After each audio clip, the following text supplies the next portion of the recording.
Hello. Hey, Hey, Tara. what's going on, bro? Hello, Just cyberspace. It's Terracin, your favorite cyber bitch. Burnside's running over on his other show that he does. So I'm hosting tonight. We have with us Scooby331.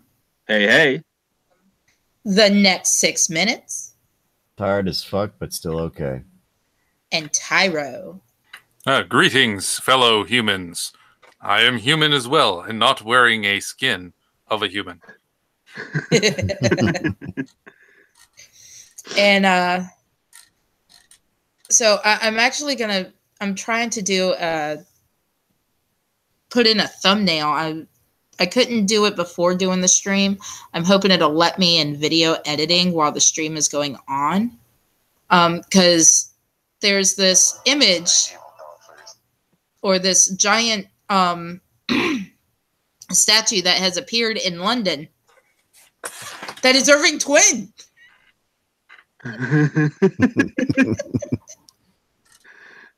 Irving's reach is far and wide. Yeah. That's awesome. So I seriously don't know how to put a thumbnail in. Ads insertion. You might say he's a bit of a grandmaster. Six, do you know how to put in a thumbnail through YouTube?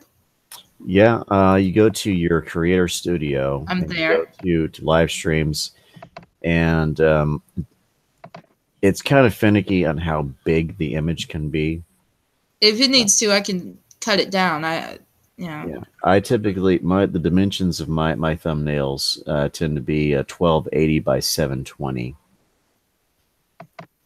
Okay. Well, I'm trying to figure out where I go to put it in. Well, what you do, let's see, let me get to my creator studio.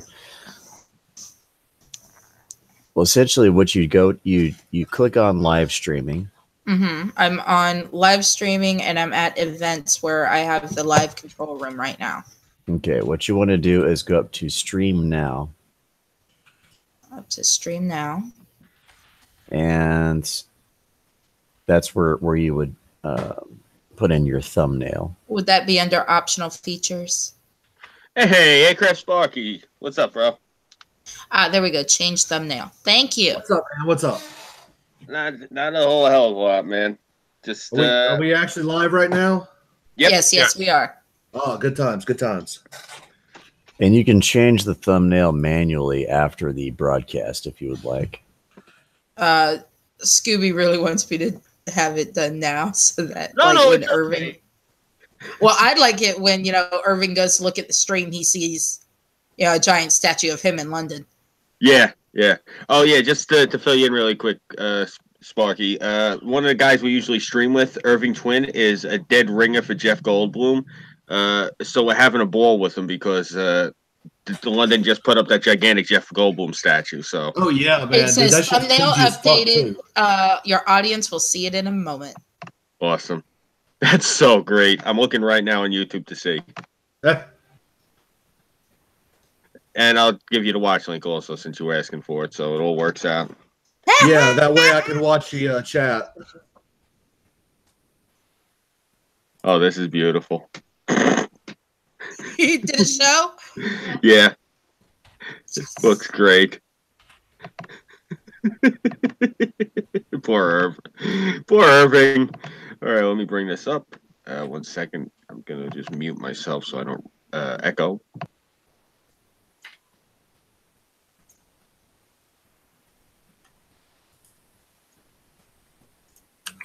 Awesome. Okay, cool.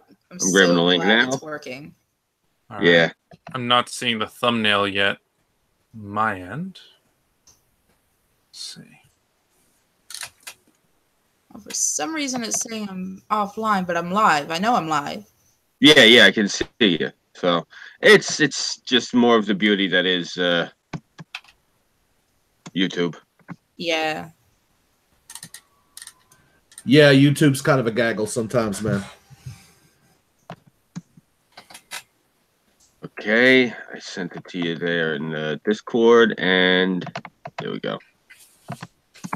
And we're good. There's everything. All right. Burnside just hit me up. Did he forget that we're on air? Probably. I don't even have a message from him. No, I think he forgot. I'm going to tell him, like, bro, I'm on air. All right. Yeah, I was in the middle of a DM call. That's why I had to Discord call. That's all good. Yeah, man. Yeah, not a problem. So, how's everyone's day been thus far? Long. I spent most of it at a DMV. Like a bastard. Miserable. Nothing worse than a DMV. Well, except maybe the welfare office. But, yeah, I think DMV is pretty much as bad as you're going to get. Death Hurricane says he made sure to hit like, though he's not going to chat much tonight. Aw, did you not get enough sleep last night? I mean, we were just up all night bitching about Shira. I didn't get much sleep last night. I got to sleep when I wanted to. I just didn't get up when I wanted to. I was up, I want to say, good 3.5 hours before I was supposed to even get up. And I was, So my friend, oh, sorry, go ahead. Sorry. well, not, let's see. It was closer out. Let me see. My math is wrong. About 2.5 hours. I was up at like 4:30 in the morning. I wanted to get up at 6. And Your body said, nope, get up now. well, my bladder said, nope, get up now. I hate it when that happens. Yeah, I've had that.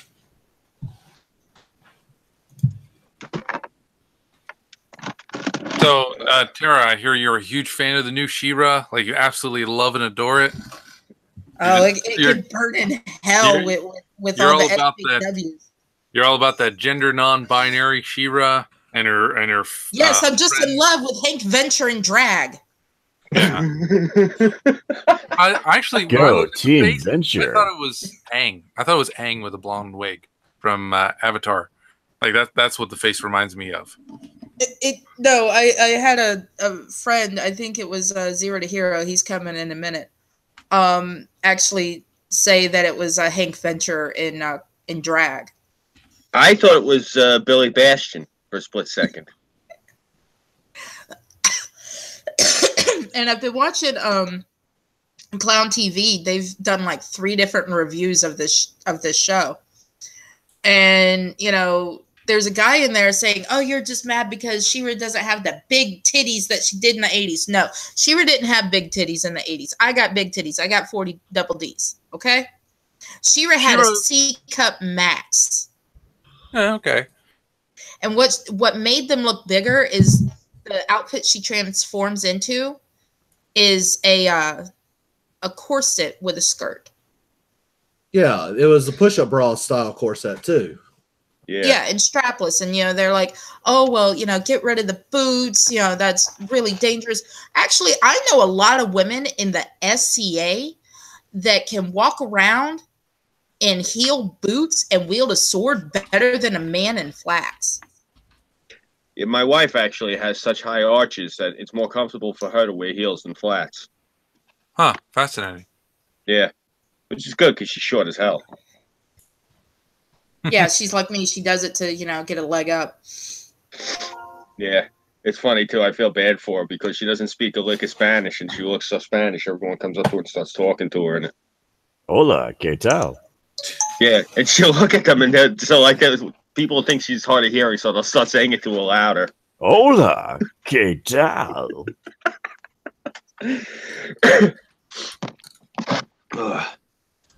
¿Está bien? Yeah, I don't speak none of that freaking paid and goddamn pool boy languages. I speak American. I'm part pool boy. I was gonna say 6 is half pool boy. Well, that's fine, man. I ain't got nothing against them. I mean, someone's got to mow my grass. So I'm a very good swimmer. Is in the chat. Hey, Ace. I come from a people populated by good swimmers. We have to be to cross the Rio Grande. Just not smart enough to wait till the summer when you can walk across it. I get it. Does it freeze over? No. During the summer, it gets so dry. It's like maybe a foot deep at, at some spots. Yeah, That it gets pretty dry. Yeah.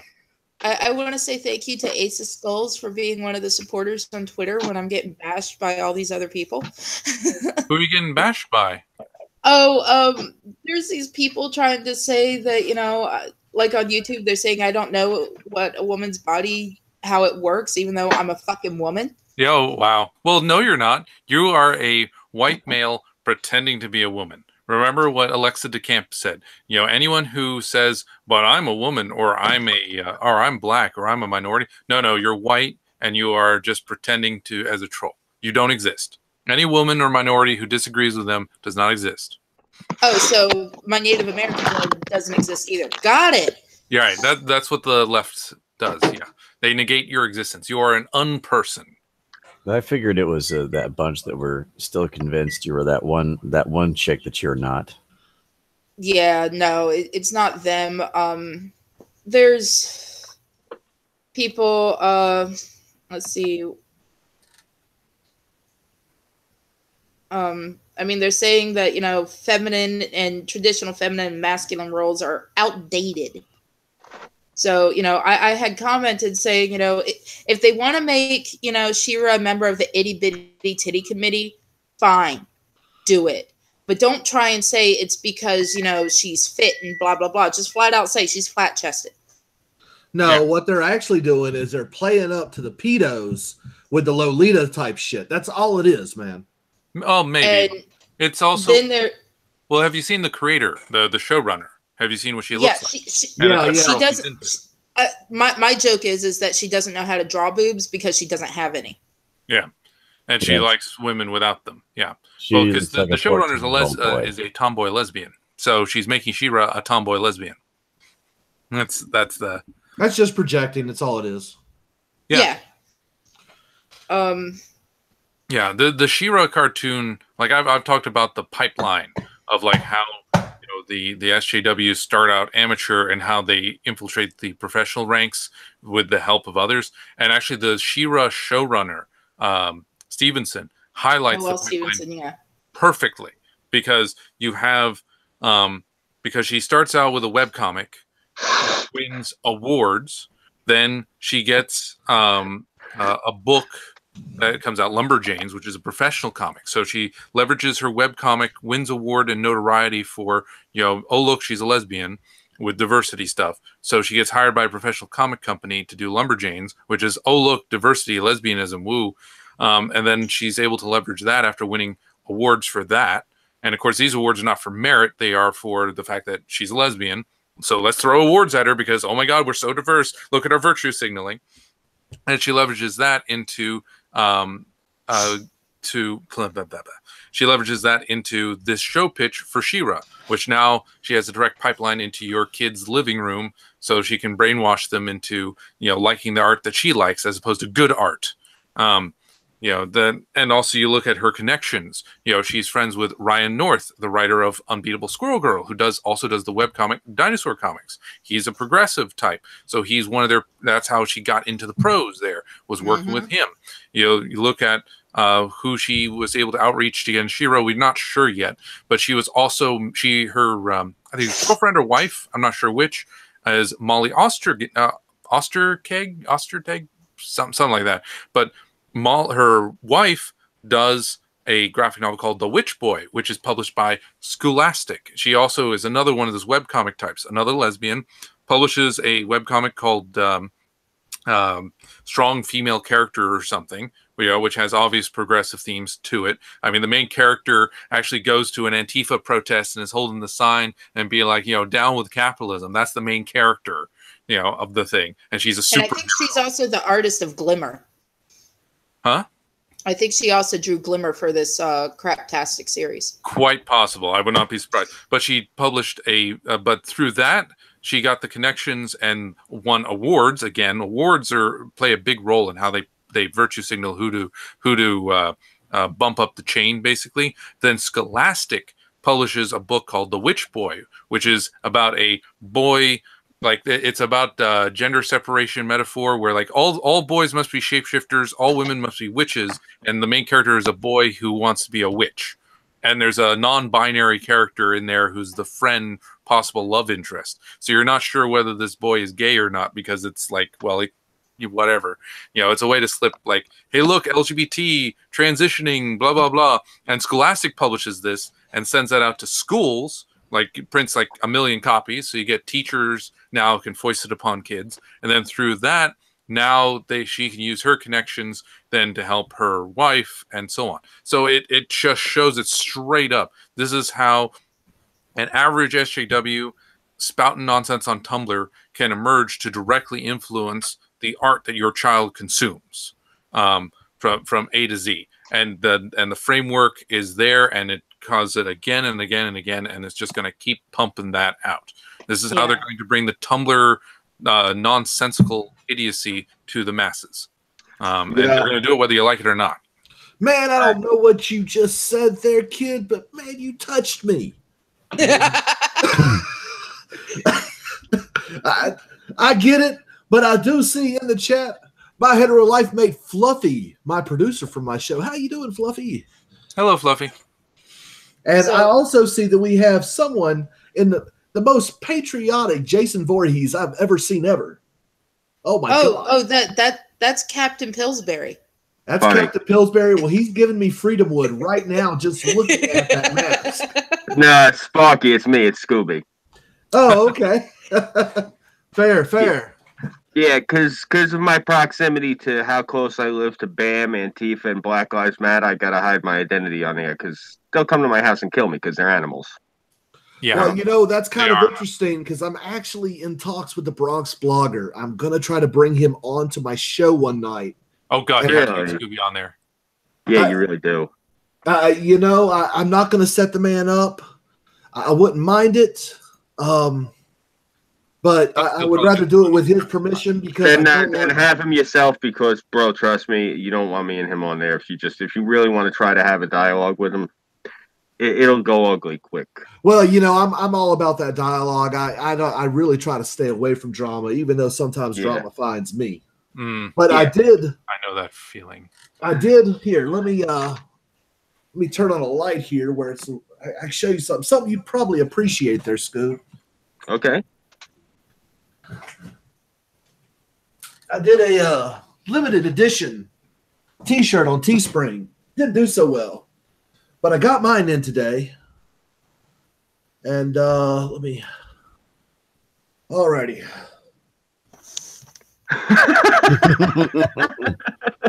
So nothing really says "fuck you, commies" like Gay Chavera. I like that. Oh man. I may do another release of that, but I mean, I only got one sale and it was from me. I guess I didn't market it properly. Well, shit. To be fair, I half-ass almost everything I do, so it is what it is. I'm surprised that they didn't pick it. That believe it or not, I'm saying that's not even as a swipe. I'm surprised like people out here by me in New York and California didn't pick that up because they'd actually wear that like as a gay pride thing. Oh yeah. I mean, that was actually the idea when I designed that. I'm like, hey, there's a lot of gay commies out there, and they think it's awesome. That's what I was about to say. I had a talk with one tonight before. Damn it, my dog wants to go outside. I had a talk with one before when I was up at the Dollar Tree. I went in there, and I see this guy all the time. And he's wearing a name badge, and it says Jane, and he likes to identify as Jane. So I go up to him, "What's up, bro?" And, I normally, I'm very sensitive to folks like this, but this guy, he's a fucking hairbag. He's just, what I'm saying? He's one of those, he's trans because it's trendy. He doesn't really have anything wrong with him. So I don't got no respect for somebody like that because I got friends who are actual trans. If they actually own it though, if they're like, yeah, man, I'm a transgender. I'm, it's kind of like in the '90s, it was cool to be bi. You know, Yeah. I mean, if they were just going with the flow or whatever, I can actually half-ass respect that because at least they realize that they're fake as shit. But it's the ones that really believe that they are transgender, even though they haven't been to any type of psychologist, psychiatrist, or anything like that. You know, fucking child molesting priest or something. You know, to actually tell them, yes, hey, you're fucked in the head. But I think it's disgusting how it's the cool thing to do these days. Basically, because hey, if you're not happy with your body, if you can't gain weight or lose weight to make it better, if you really need to chop off your donger or scoop out the hole, your passion hole, there's something wrong with you, man. That's just my opinion, and I think we need to treat it as the mental disorder that it is. Oh yeah. Well, it's definitely something you should definitely seek treatment for. You know, now when I say treatment, that treatment is just as much as going in and talking to somebody, like saying, you know, I got these thoughts going through my head. What's the deal? What should I do? Should I talk to a doctor? Should I talk to a psychologist? You should always talk to somebody. But this is one of those people that, you know, they just went and bought the fashion. They bought all the stuff. They don't have a disorder. They see it as like, you know, they have a blessing. Because they're not really trans. They've only been trans for 2 years since it became popular. I can tell from talking to them because I stream, believe it or not. I did the math in my head. Today is probably the first time in about a week I haven't streamed with a trans person. It's just how my weeks usually go. So it's just something about this guy because he's every stereotype of an SJW you could picture, and it burns me so bad when I go into this store. So I see the kid and I walk with a cane. And hey, Irv. Hey, it's Irving. How's it going, kiddos? Oh, getting started on the night, I see. Just getting started. Is that a reference to me? Is that what's happening here? Am I being memorialized in London? What? I'm not even dead. Hey, don't tell him. Oh. We're talking about trannies. So I mean, yeah, if you really want to fit into that I guess that box, man, we can buttonhole you if you really want it. I bang Riley Dennis. I get a lot of flack for that. Well, I mean, I just have one question. Did the Adam's apple really bother you, or did it actually add pleasure while being deep throated? I just really need to know. I wish. All right. You left me a message. Yeah. You want me to remind you to tell me about the solution you just figured out for not only removing socialism from America completely, you figured out how to reinstate private charities and have it function better than in the late 80s? Yeah. Right. I actually know the answer to this. I wish I left you more details. Now I'm trying to remember what the hell I was going on about. What you were going on about is you were going to ask me to relaunch that T-shirt campaign, and then you go to teespring.com/aircraftsparky and you buy that T-shirt to spread the word that communism is gay as fuck. That's what you really wanted, right? Tara, could you actually give him a wrench so he could add that link to the chat since he's shilling it? No. That's all dead, man. I'm fucking around. I'm having fun. Well, anything, bro, we're cool like that on Chaos. If you want anything you want to shill, just let me know. I'll give you, either if I'm hosting, I'll give you a wrench, or whoever's hosting will give you a wrench, and you can shill anything you want. Just load the chat up with it. Seriously, HEB brand cinnamon tea. What the hell did I come up with that I figured out how to get rid of something? Now, my man Fluffy, he wants me to tell y'all about the word of the great panda Hannah. I don't know if you're into fake religions, but we had somebody on who's with the Flying Spaghetti Monster Church. So yeah, go ahead, lay it on me. Well, okay, this is not a religion because Hannah does not want actual worship. All Hannah really wants is if you're going down to the corner store, hey, pick him up a pack of smokes. Hell, he'll even go halvesies. If you want to share, he'll pay you. It's not like he wants you to buy them for him, But if there's beignets, he would like you to pick up a beignet for him. And he's all about that aggressive passiveness. You know, he's fighting against the Blue Whale from Gulf City. Basically because he broke the code, man. He finally broke the code. What Fright Supremacy is really about, it's just about killing people, because the only natural predator to the Blue Whale is what? Humans. So if he gets all of humanity entangled, with air quotes, then they'll all want to commit suicide or die some way, and then he doesn't have to worry about anyone, because hey, one of our recent coalitions that we set up, we've already enlisted the Japanese because they are renowned as whale hunters. But now Iceland has joined the fight. Last week, Iceland killed a juvenile blue whale to show their dedication to panda power. And basically, Hannah, the red panda, is actually the shadow government of the United States. Donald Trump is still your president. Don't worry. But Hannah's actually running shit behind the scenes. And with Commandant Commandant Snell, who is our true Supreme Secretary of Defense. By the way, Mattis calls him sir. And Patton is a pussy compared to Commandant Snell. I mean, just a bad motherfucker. I don't have time to go through all the lore, man, but man, if you want to know more, I will send the avatar that is Fluffy to you. And Fluffy can tell you the words of Hannah and about how tasty beignets are. So, Very Irving, important. did you like the thumbnail? I didn't even see it, to be honest. Here, since no one's really able to see it, I will pull it up from what Scooby sent me. But while you're doing that, I just want to tell Scooby, hey, I sent you $1 via PayPal. I didn't see your government, so let me know if you actually see mine. Okay, yeah, you got it, definitely. I'll open up PayPal.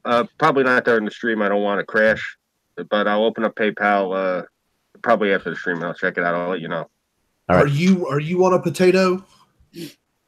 Who, me? Scooby? Yeah. I am on a cheap Hewlett Packard computer, and it just froze for a split second. Oh, He's on a Frankenstein potato. Oh, okay. See, I have an old school potato that's starting to rot. I'm waiting to get a job. Well, I'm waiting to start getting paid for my job so I can actually invest in a new high-speed potato. Maybe one that isn't cooked yet. Essentially, Scooby is operating on 2 lemons that is joined together by a length of copper wire. Oh, man, then we need to get him a hamster. Yep. Hamsters have wheels. They're cool. Watch them. Yeah. The faster they run, the better your computer will perform. All right, so I'm about to do a screen share.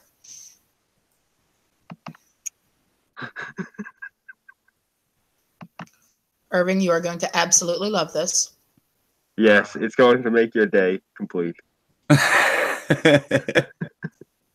have been memorialized in London. So have people That's the name of the stream, Chaos120. Irving gets memorialized in London. Oh, dear Lord. have people laid against its chest and like that gif with Alan Grant? I think what's awesome. If I was in London, I'd be like sitting on the crotch screaming, Irving! It looks like the statue of Irving just had a good shag and is getting ready to smoke a cigarette, and fucking Buddha is watching in disgust, just going, I can't believe you just did that to that bridge. I love this one. This is a much better picture, this one. All right. Hey, he's just bridging the gap. He's just bridging the gap. Oh, I love it. Oof. Or he's gapping the bridge. I don't know. Let me present it to everyone, Scooby. Keep it up. Okay, there you go. Wow. Click present to everyone. There we go. You've never looked so stoic. That's It looks more like you than it looks like Jeff Goldblum. That's too funny. Thank God you cut your hair. You can at least live it down. My God. Seriously, if they put this up like 2 weeks ago, you would have been fucked.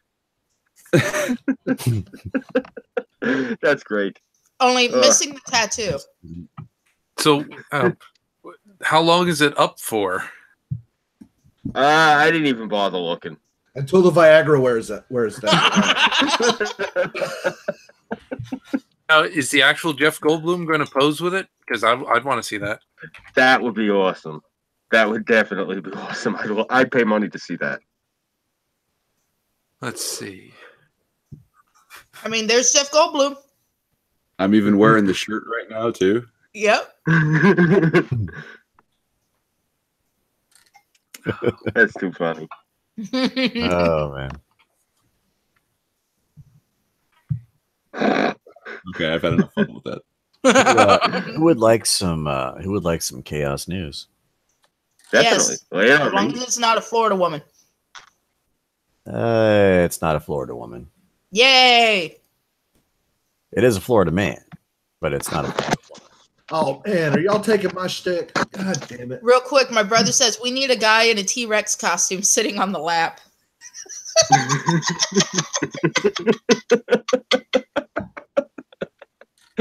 Oh, that would be awesome. We've been boy.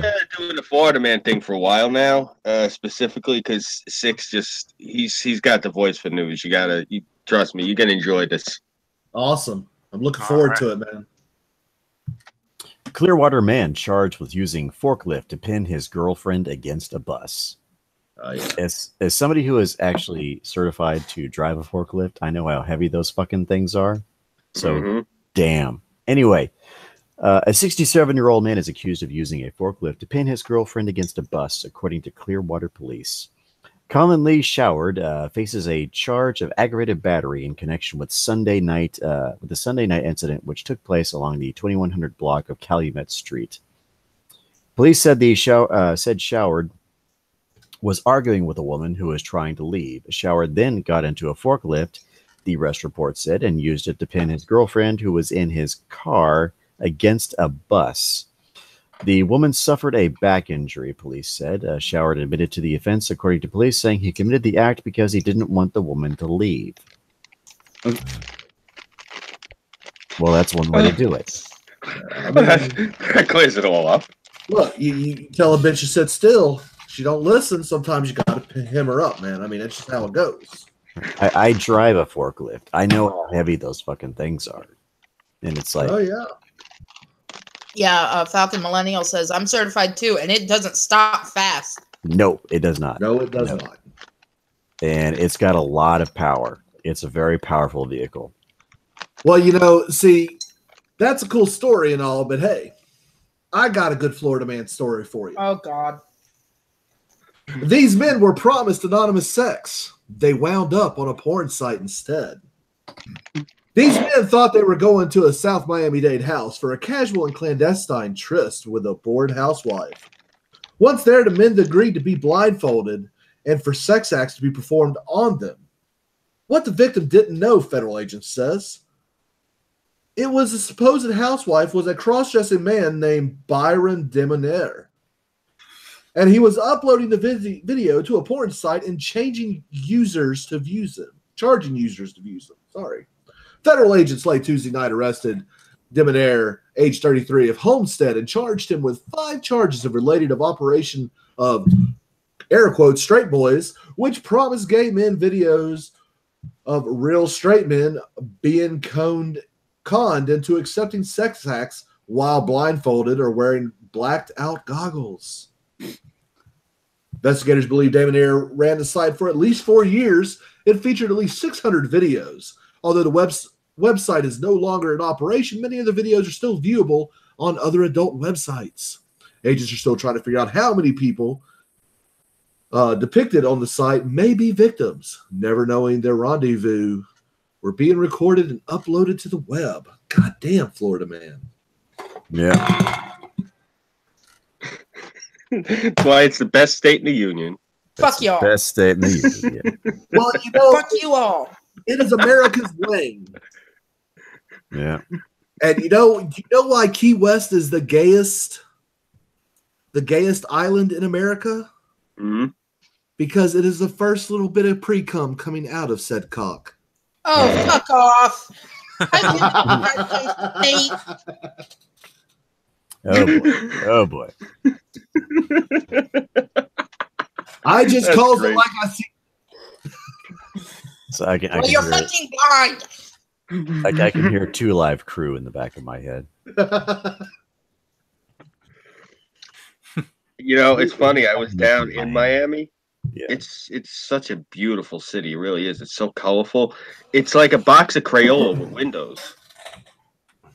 It really is. It's breathtaking to behold if you've never been down there. Oh, it's beautiful. Yeah. Yeah. It's one of However- the reasons why Vice City is my favorite installment of the Grand Theft Auto series. I just don't fit in that well. Because in order to live in Florida, you either need to be gay or speak Spanish. No, you don't have to speak Spanish here. Most of the people here tell us people that come and they refuse to learn English. We're like, well, if you're gonna fucking be here, learn English. Well, I just look at it like this. There's only two things that really come out of Florida, and that's queers and Cubans. No, So- we get Puerto Ricans and Mexicans too. Like that's any better. Hey, I'm just saying, we don't just have Cubans. Well, But from my you know- experience, Florida's full of New Yorkers. Well, yeah. I mean, you got the snowbirds. Now they're usually in Central Florida. Northern Florida is where your pure white trash is. That's Trailer Park Town. It's great. That's actually not true, seeing as I live in North Central Florida. Oh my God, North Central Florida. So let me think. UF. Oh God. So you live in Gainesville? Yes, I do. Yes, I've been there before. In fact, I took a piss on Tim Tebow's Pinto there. It was great. I'm all for that. I fucking hate that bastard. Well, you should actually love that bastard because he's about the only thing that's made Florida football relevant in the past decade. But No. See, he's not relevant in my eyes because he thought he was God's gift to UF. that's funny because so did Florida fans. Yeah, well, I didn't say people in Florida were smart, except for me. And that's I was why born Florida man stories is a thing. I had a friend. I was born here. Luckily, my family's not from here. Now, do you actually live in Gainesville, or are you Yes. more around the Ocala area? No. I am in Gainesville. Yeah, I have a friend that I lives know in Ocala I know and works at the the villages. campus of UF like the back of my hand. You know their dorms like the back of your head. I used to when I was younger. Hey yo, I hear you. It's funny. Nothing wrong with that. UF is actually one of the biggest party schools in the United States of America. It is great. Actually, it got dropped down out of the top 10 list. What Yep. the fuck? Yeah, because UF is the school board of UF. They're getting really strict on the alcohol parties, the hazing. Like literally, the party has to end at a certain time, and they are required that if people have so many drinks, they are to get a breathalyzer test. That's gay like two boys fucking on the altar in church on Sunday. God damn.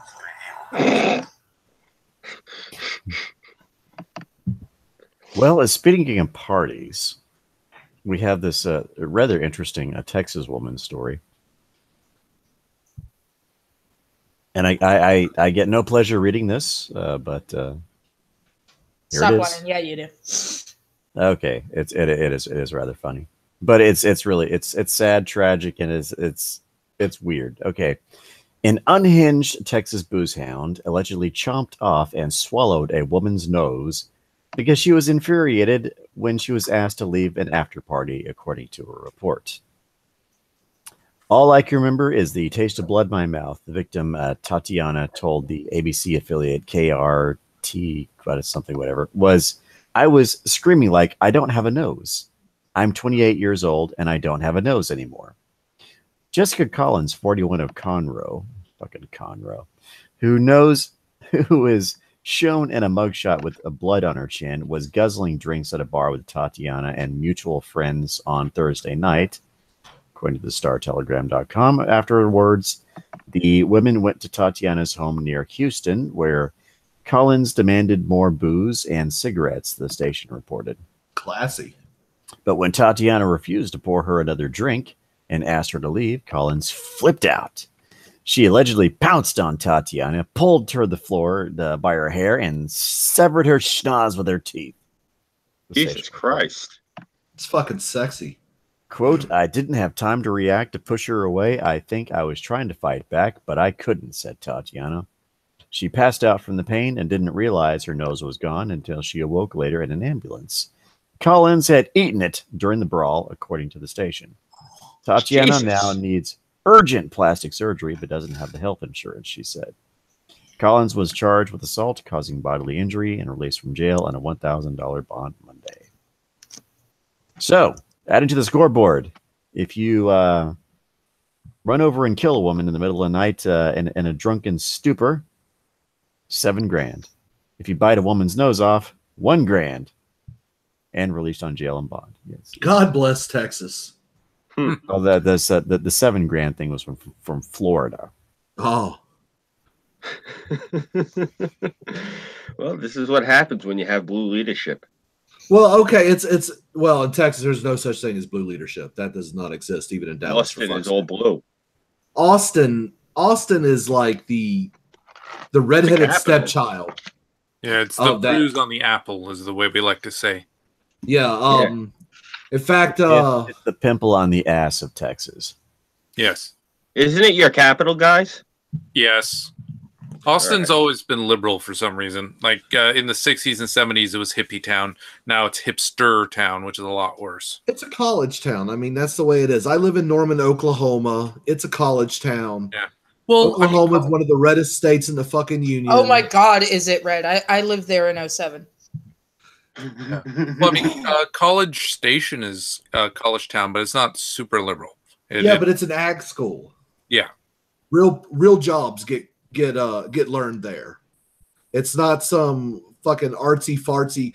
UT Austin is known as the women's and gender studies capital of academia. Oof. Didn't used to be like that.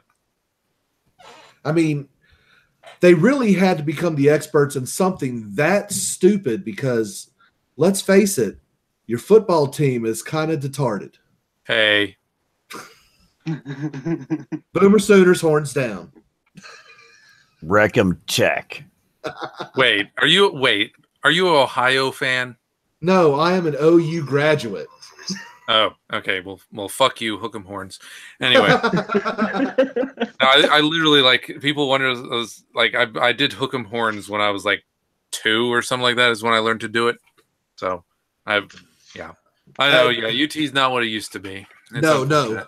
I can't brag about them as much as I used to. I have been a Wreck 'em Tech fan since Coach Bobby Knight found his way to the Texas Tech locker room, and he did his best to turn that program around. Well, I mean, you can only do so much, and Texas Tech, not a bad school, but they just don't have the money to buy the players like UT Austin can, or OU, or any of your bigger Texas or even Big 12 colleges. I mean, let's be honest; those guys get paid. They tend to make more money in college than they do once they graduate college. Yeah, they really stick it to them. I mean, Baker Mayfield. I actually had classes with this guy because I just graduated like in December. Real nice guy, but I don't know if he's dyslexic or just lazy, but the boy's got issues. If it wasn't for his charisma and his fucking throwing arm, he'd probably be licking grills at McDonald's for a living. You know, I actually think that the guy who grew up around the corner from me was a big name at your school. I know he was a big name at whatever college he went to, but I'm pretty sure it was Ohio. Is the name Joey Parmentier ring any bells? Well, Joey Palmentier rings a bell, but not because of OU. Mm-hmm. OU is Oklahoma University, University of Oklahoma. Okay. What you're thinking of is you're thinking of the Ohio State. Okay. And the Big Ten the can Buckeyes. eat. Yeah, the Big Ten can eat a dick.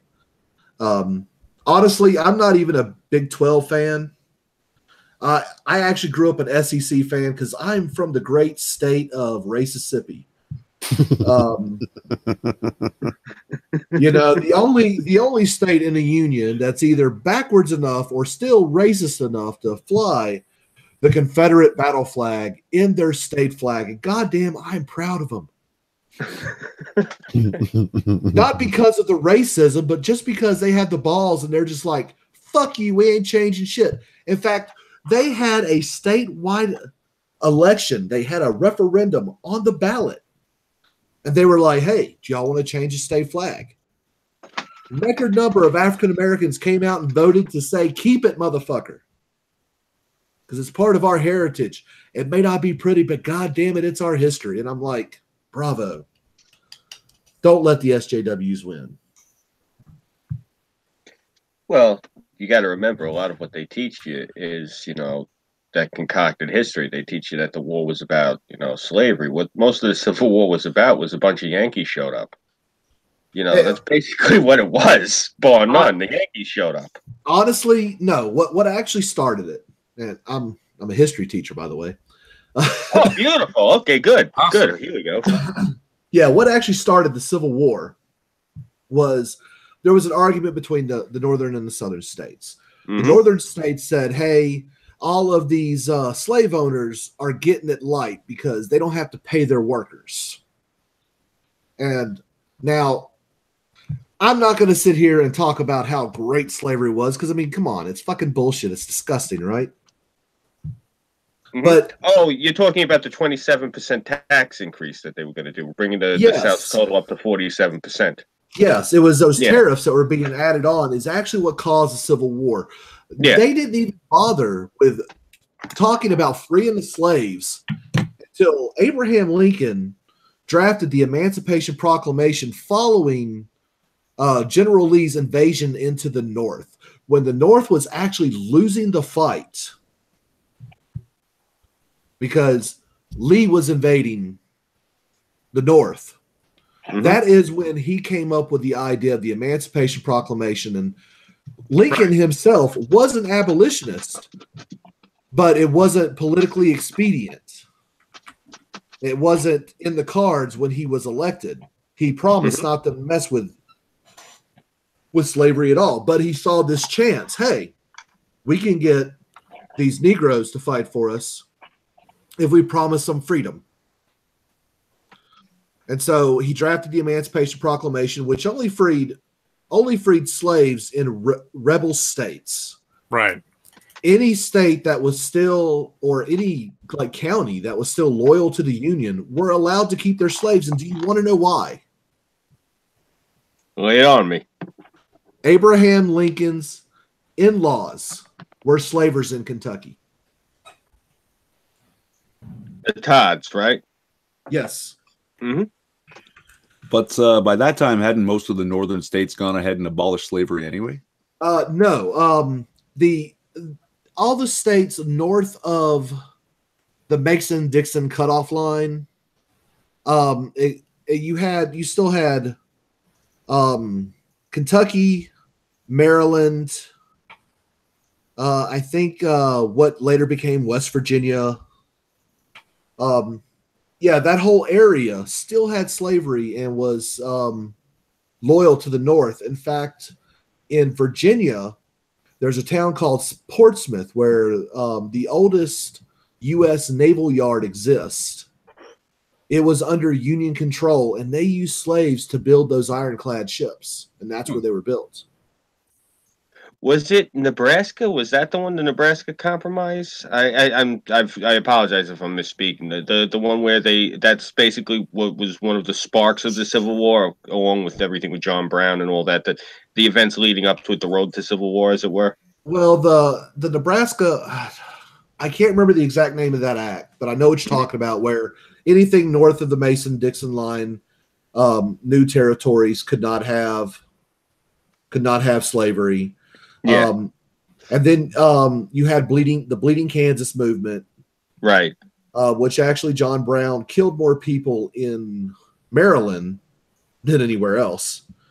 Dude was a radical, but honestly, he didn't do a whole lot. Yeah. A lot of people make a lot bigger deal with the Western expansion. I think Texas was the last slave state to enter into the Union. And then Texas. I think so, yeah. And we didn't really have a lot of slavery either. No, y'all didn't. Because we didn't have plantations, we had ranches. You don't need slaves for ranches. No. It honestly, slaves wouldn't have been necessary had it not been for the sugar and cotton industry. Yeah, Missouri Compromise. There you go, Jean-Pierre. Good call. Thank you. Yeah, I apologize for mispronouncing. I just couldn't remember which state it was. I couldn't remember if it was Missouri or Nebraska. Yeah, I know what you're talking about in Nebraska is you're talking about an actual Supreme Court case, and I don't have my notes around me. Because I won't be. This is my first year teaching, and I won't actually get to teaching that until probably the second semester. So. Okay. Yeah, I'll be teaching the founding of America until Reconstruction. Okay. I guess I got a leg up because last year when we went down to Moore, I had written a speech. The Democratic National Committee needs to be declared a domestic terrorist organization. So I didn't get the chance to give the speech because when I went with Burnside, he started talking, and that woman who was with Antifa that got gang raped by those Turkish people for like 12 years, they kept her in a cage or whatever. I don't remember. I don't care. She sat there all wild-eyed and crazy screaming at him, and the Capitol Police had to remove her and all this shit. So I didn't get to give my speech. Fake anarchist! Yeah, that crazy woman. So I've been refining the speech since last year. What I was talking about, though, when we started off on the thing with the Civil War, I forget, it wasn't Ken Burns. I'm going to look later in my history on YouTube, and I'll send you the link. They were interviewing, like, specific people, like just the average soldiers after the war, specifically asking them why did they, join the Confederacy. And the answer about 8 or 9 times out of 10 was, goddamn Yankees showed up. Yeah. Specifically, that's why I said that before. I said the Yankees showed up. Okay. Here's the thing. They call the shot on, is it Fort Sumter? Yeah, I think it's Fort Sumter. The shot heard around the world. That was supposedly the first shot. What inspired? South Carolina, right? Yes. What inspired that raid was tariffs. And had it not, honestly, Lincoln and Washington was just dumbfounded by it. They didn't expect it, and they did not have a response. 3 weeks later, they actually responded and started sending troops. There's a lot of historians that would have argued that had Lincoln not deployed the army, that even though the CSA was already forming, that the country would have reunited if they would just have dropped the tariffs. But I mean, honestly, I just look at it like this: what's done is done. It's really not that big a deal. It is. It's a bruise for America. I do not agree with slavery, but to be fair, during the Industrial Revolution, the wages that were being paid to the workers did not equate a living wage at the time. And any slave owner that was really worth a shit would have taken care of their slaves, made sure that they were fed and healthy and sheltered and everything. Not all of them were beating them and saying, "Your name is Toby." You know, Yeah, yeah. it was. There was very few that would abuse their slaves to that extreme. Yes, there was some abuses. There were slave owners who were gasp black. Yes. Yep. Oh yeah. Well, you got to realize, I hate saying it like this, it wasn't looked at, we're looking at it with modern eyes. There were people back then that looked at these folks like draft animals, no different than having a horse or a dog. Yeah. Yeah, and you don't mistreat your dog or your horse unless you're an asshole, you know? So, Exactly.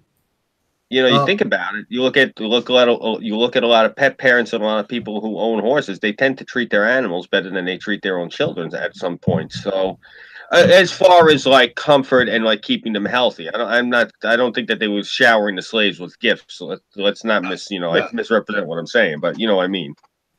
Well, now I will tell you this: there is a crib that's in the Smithsonian Institute that came from my family. My great, maybe great 3 times grandfather was a slaver in Tennessee. When every slave that he had, I think he started off with like 30 slaves that he bought, and he allowed them to marry. He taught them all to read. And he would teach them trades. So you had some that were carpenters, some that was farmers, things like that. Before the Civil War kicked off, he actually wrote in his will that he would parse out every the sections of land to his slaves, and they would be freed upon his death. And descendants of those slaves still work that land today. But that crib was made for his firstborn son by the slaves, not through instruction. And the letter that they wrote to the owner is with the crib. And it was you know, we've talked to other slaves, and we realize how well you've treated us, and this is our thanks to you for treating us like people. And that is actually in the Smithsonian in DC.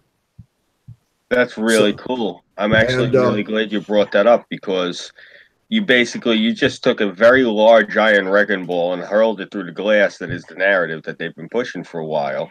Well, I mean, it existed. You know, there was abuses. Oh, yeah. Right, but they tilt the, you know, it's kind of like using a graphic equalizer on a stereo. They're putting all the gains all the way up on certain things and lowering the noise on others, and they're drowning out the sound, is what I'm saying. Yeah. I'm sorry to use the DJ metaphors, but you know, it's just they're changing the narrative so much, and it's not what I remember from when I was a kid, because I'm 39, and you know, I remember when I was a kid how the narrative was completely different, and I wind up hearing these kids, these insane 20-year-olds screaming shit at me, screaming about 400 years of oppression, and I look at them, I go, you fucking moron, do the mathematics in your head.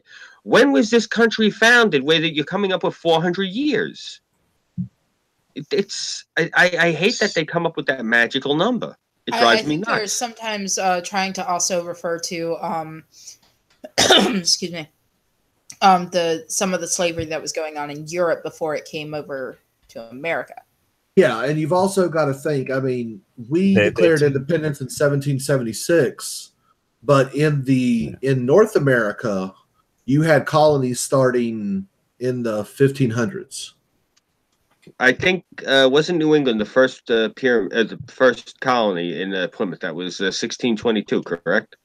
Yes, that was the first established colonies, but the UK and the Dutch and stuff actually had small, not commonwealths or colonies, but they were just exploratory groups that started out there in the 1500s. Right.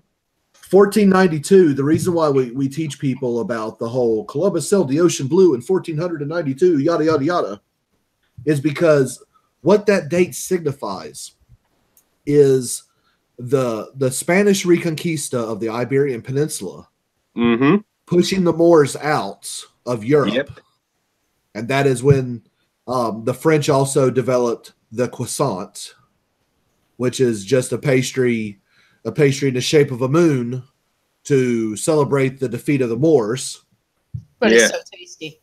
And that is why it's so tasty, because there is so much Islamic tears involved with it. Well, I mean, anytime a goat fucker... I'm sorry. I wanted to observe really quick. Bar. Croissant. That's French. That means crescent, correct? Yes. Yes. Okay. But anytime a goat fucker cries, a croissant gets so much tastier. The butter just it melts off the. Oh dear. Like jizz on the back of poor Gary the goat. Oh, good God. Boy. Oh, I'm sorry. Am I supposed to be glad I'm ending not myself? eating anything that has a white sauce right now. Hey-o. Definitely didn't need that visual in my life. Daddy. Oh, man. Oh, God. Back off. But the British, what actually started the colonies wasn't the whole Pilgrims. I mean, we all love that fairy tale, oh, well, the Pilgrims landed on Plymouth Rock in order to escape religious persecution. No, what actually started the whole thing was the fact that the British figured out, hey, man, there's some shit that grows over here in this area that doesn't grow in the Isles. Let's pay people to go over there. And if they happen to survive their indentured servitude time, which was about three years on average, we'll tell them they can have the land themselves. That's actually what started the colonies. Yeah, economics. Everyone knows that. This place was so rich in fur, for fur trapping and trading. The agricultural opportunities because of the soil. Oh, God. That's where, I mean, obviously that's where they got the idea for Manifest Destiny, but anyone who doesn't have rocks in their head, who has any idea at all of commerce, could have seen the potential you have here. It's a no-brainer. Okay, now Jean-Pierre says, didn't the Vikings start the idea of sailing to the New World? They didn't really call it the New World. They were looking for new areas to plunder because the Danes have already stripped the British Isles of all their wealth as much as they could. And the Brits finally, after a couple of 100 years of just getting ass raped by a bunch of Vikings, they figured out how to defend themselves. It was called "Don't Hide Like a Scared Bitch," because that's initially what happened. The Vikings would find, little weak villages and just go through, rape, pillage, plunder, and all that other good stuff. But then the Brits learned, hey, if you actually fight them back, they don't have the numbers. Yeah. So yeah, they go in small raiding parties, and they did it, and they would do it in such a way that they looked massive. Oh yeah, they really weren't. They were just quick with the sword, and they were brilliant with tactics. I mean, yeah. Do you know what happened to the Vikings? Why they're not around anymore? It's interesting. Most of them diffused east and went up the Rus River into Russia. But a good portion of them, I'd say about maybe a third to maybe 40% of the population that didn't go that way, they went east when Christendom finally overtook Scandinavia. And what they did was they went east and they landed on the coast of Ireland. And they cut across east to west across Ireland. And they took the most attractive Irish women they could with them. And when they got to the West Coast, they left the West Coast and they founded Iceland. The reason I know this is from when I used to try to compete in the World's Strongest Man competition as a younger man. This was all you'd hear the Icelandic guys talk about. This was, oh yeah, our ancestry, they left, they left Scandinavia and they went to Ireland and they took the most beautiful women. And so you had these Viking men mixed with these beautiful Irish women, and that's what an Icelander is. And you look at these people. I mean, they all do look like Ken and Barbie, so I can buy it. They're fucking beautiful, man. I love Iceland. Their And food here's Scooby. sucks. I thought you were gonna say because they choked in the playoffs. No, I actually love Iceland because the most beautiful women with black hair and green eyes exist there, and but they're Their food is shit. I'll just throw that out there right now. And if you want a cheeseburger, prepare to pay about $12 to $15 for one, and it's not for a good one. Whew. I'm used to that. I live in New York. Jean-Pierre says, yet the SJW said colonizing the New World genocided the peaceful Native Americans. It kind of did, They but not in weren't the way peaceful. they keep saying. I'm sorry. They weren't peaceful. Sorry, what was No, that? not some of the tribes were. Others weren't. Like a lot of the northern mountain tribes. No, they were not peaceful. They would attack you. Peace wasn't really a thing. It was more like constant competition for resources with any surrounding tribe. Mhm. If you ever bumped into them, there would probably be combat, but it couldn't be called war because they didn't have the capacity for it. It was more like hard skirmishing, and then, and eventually they started opening up trade, and that's where the relationship actually became somewhat peaceful with the natives, the indigenous Americans. But the first Thanksgiving, if you wanted an accurate portrayal, you put the what is it called, the horn looking thing, The cornucopia. Yeah, you put the cornucopia. Well, in reality, back then they put an Indian head there. Yep. I mean, let's not pretend. No, the Indians did help the initial settlers. They helped teach them how to grow some food and stuff like that. But it wasn't because they were kind-hearted. It's because we brought steel weaponry and we traded it with them. Yeah. Yep. We took them out of the fucking Stone Age and we taught them, hey, dig a latrine. That way, you don't have a bunch of little, piles of shit everywhere. And here I thought the best thing about Thanksgiving was watching the Cowboys lose. Actually, the best thing about Thanksgiving is that odd opportunity when Detroit actually wins.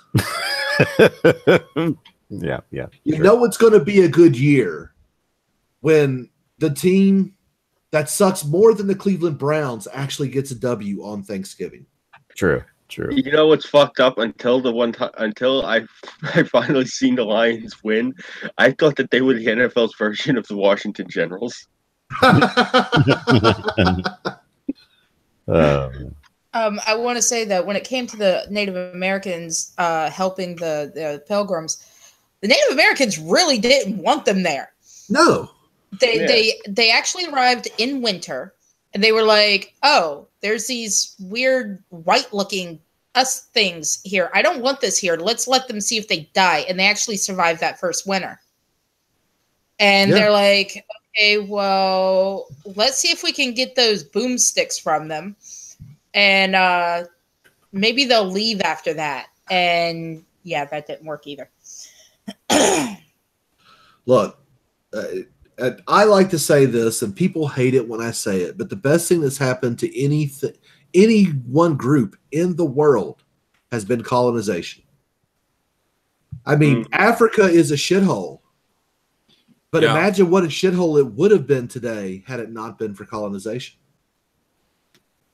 Well, I agree with that because I'm half Sicilian. It's the most conquered place on Earth. And it's also one of the most culturally rich places on the planet. How much sand nigger do you have in you? Enough where when I go to the urinal, I got to stand on my toes or I get wet. Ayo.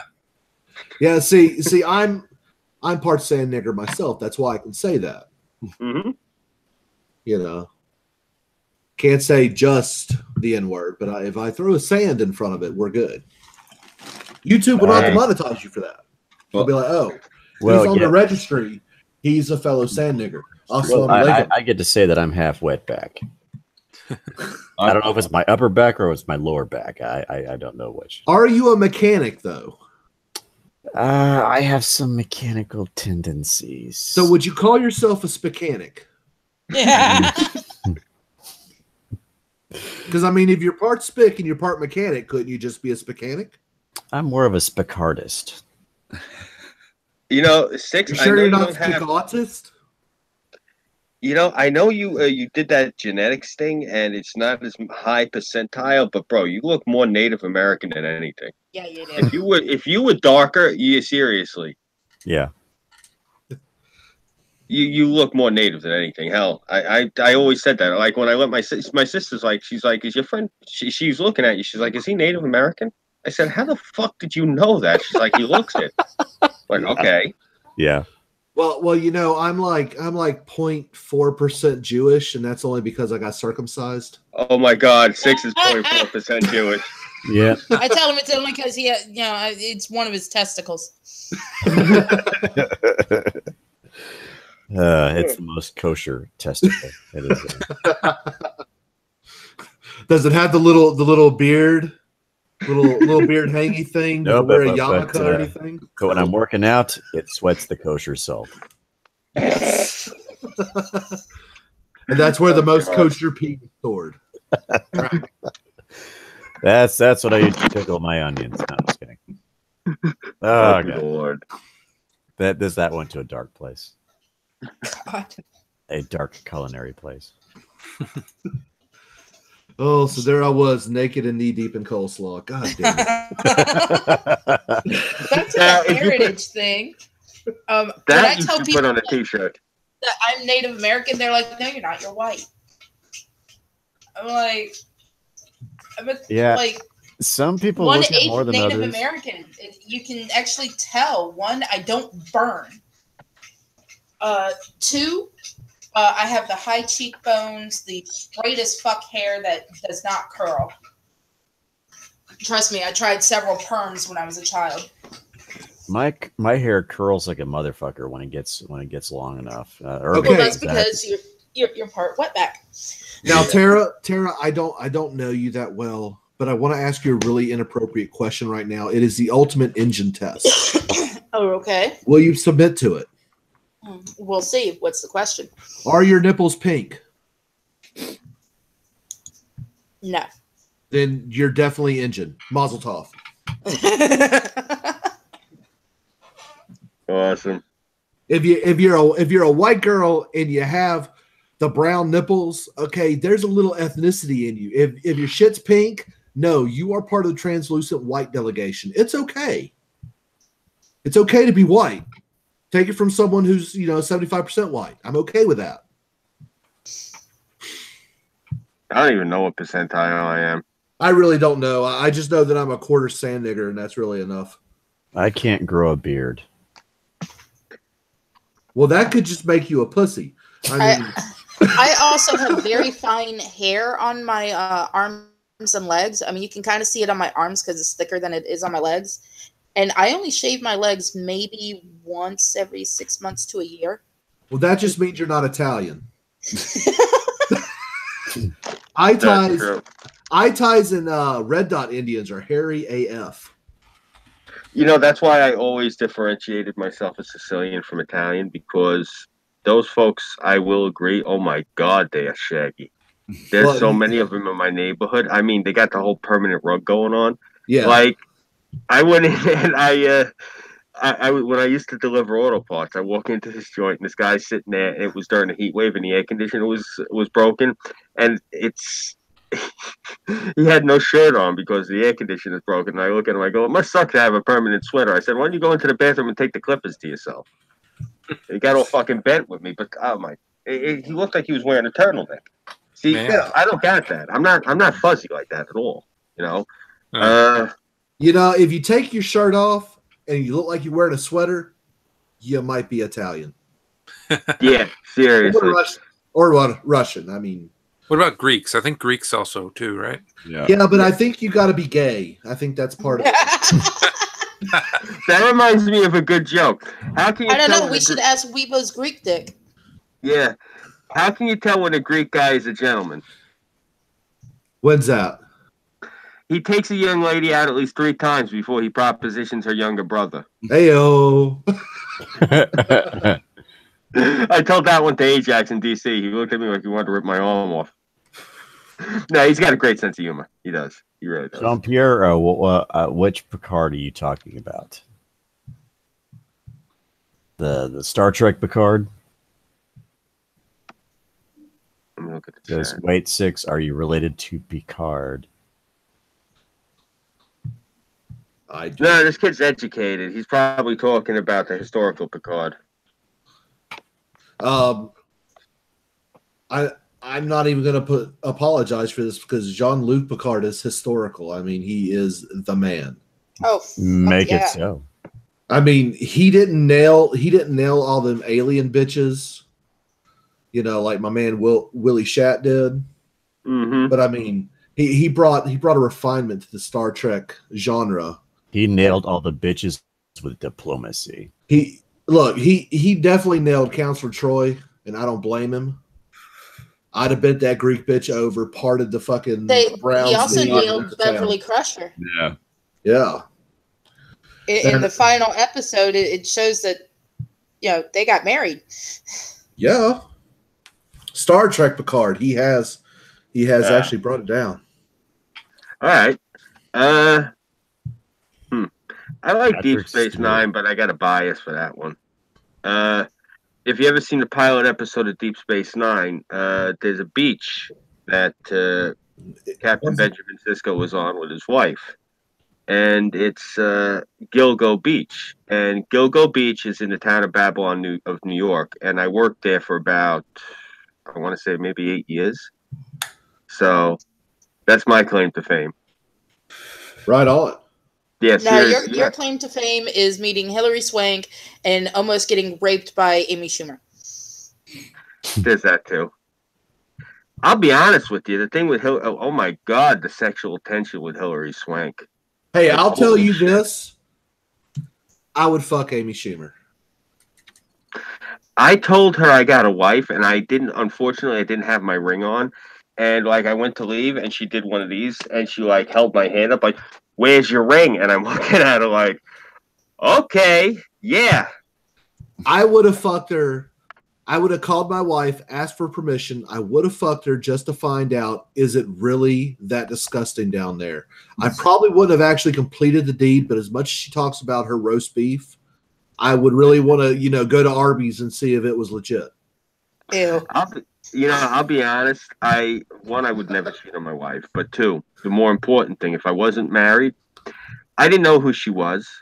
And I didn't know until the election, actually, when I seen her out there talking shit about the president, you know. And I'm like, I'm elbowing my wife. I'm like, look at this. I said, this is that girl. And she's like, who? I said, that's the girl. I said, the one that got all nasty and crazy with me at the bar.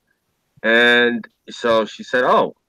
And she did. And then it clicked. She's like, oh, Amy Schumer. I said, yeah. But she already knew the thing that had happened while I was at work with Hilary Swank years earlier. And so I guess she just at this point it was like, okay, my husband gets, you know, hit on by celebrities. But Who's on your freebie list? I know you have a freebie list. I don't know, but nah. No, I don't see. You're a good guy. I don't practice because, you know, it's not the 12th century, but you know, we're Catholic, and you know, my wife, you know, her father's cousin was the priest that married, you know, like her brother and her sister and everybody. You know, basically it's like that. And they're, you know, my wife and I are both the same thing. We're both half Sicilian, half Irish, but it's flipped. And so her father's family are like clan Irish. Like they got a cousin that comes to every wedding and plays the Scottish Highland bagpipes. Nice. And her father's one of 12 kids. So my wife has something like 63 first cousins. Jesus fucking Christ. Oh, yeah. Oh, yeah. And you got to remember, I'm one of 7. Don't blame me for not wanting to go to her family functions now. Well, no, they're all Democrats. No, I'm talking about the amount of fucking people. Well, and they're all Democrats. It's like a Klan rally. You know, okay, now I'm actually contemplating conversion over to Catholicism.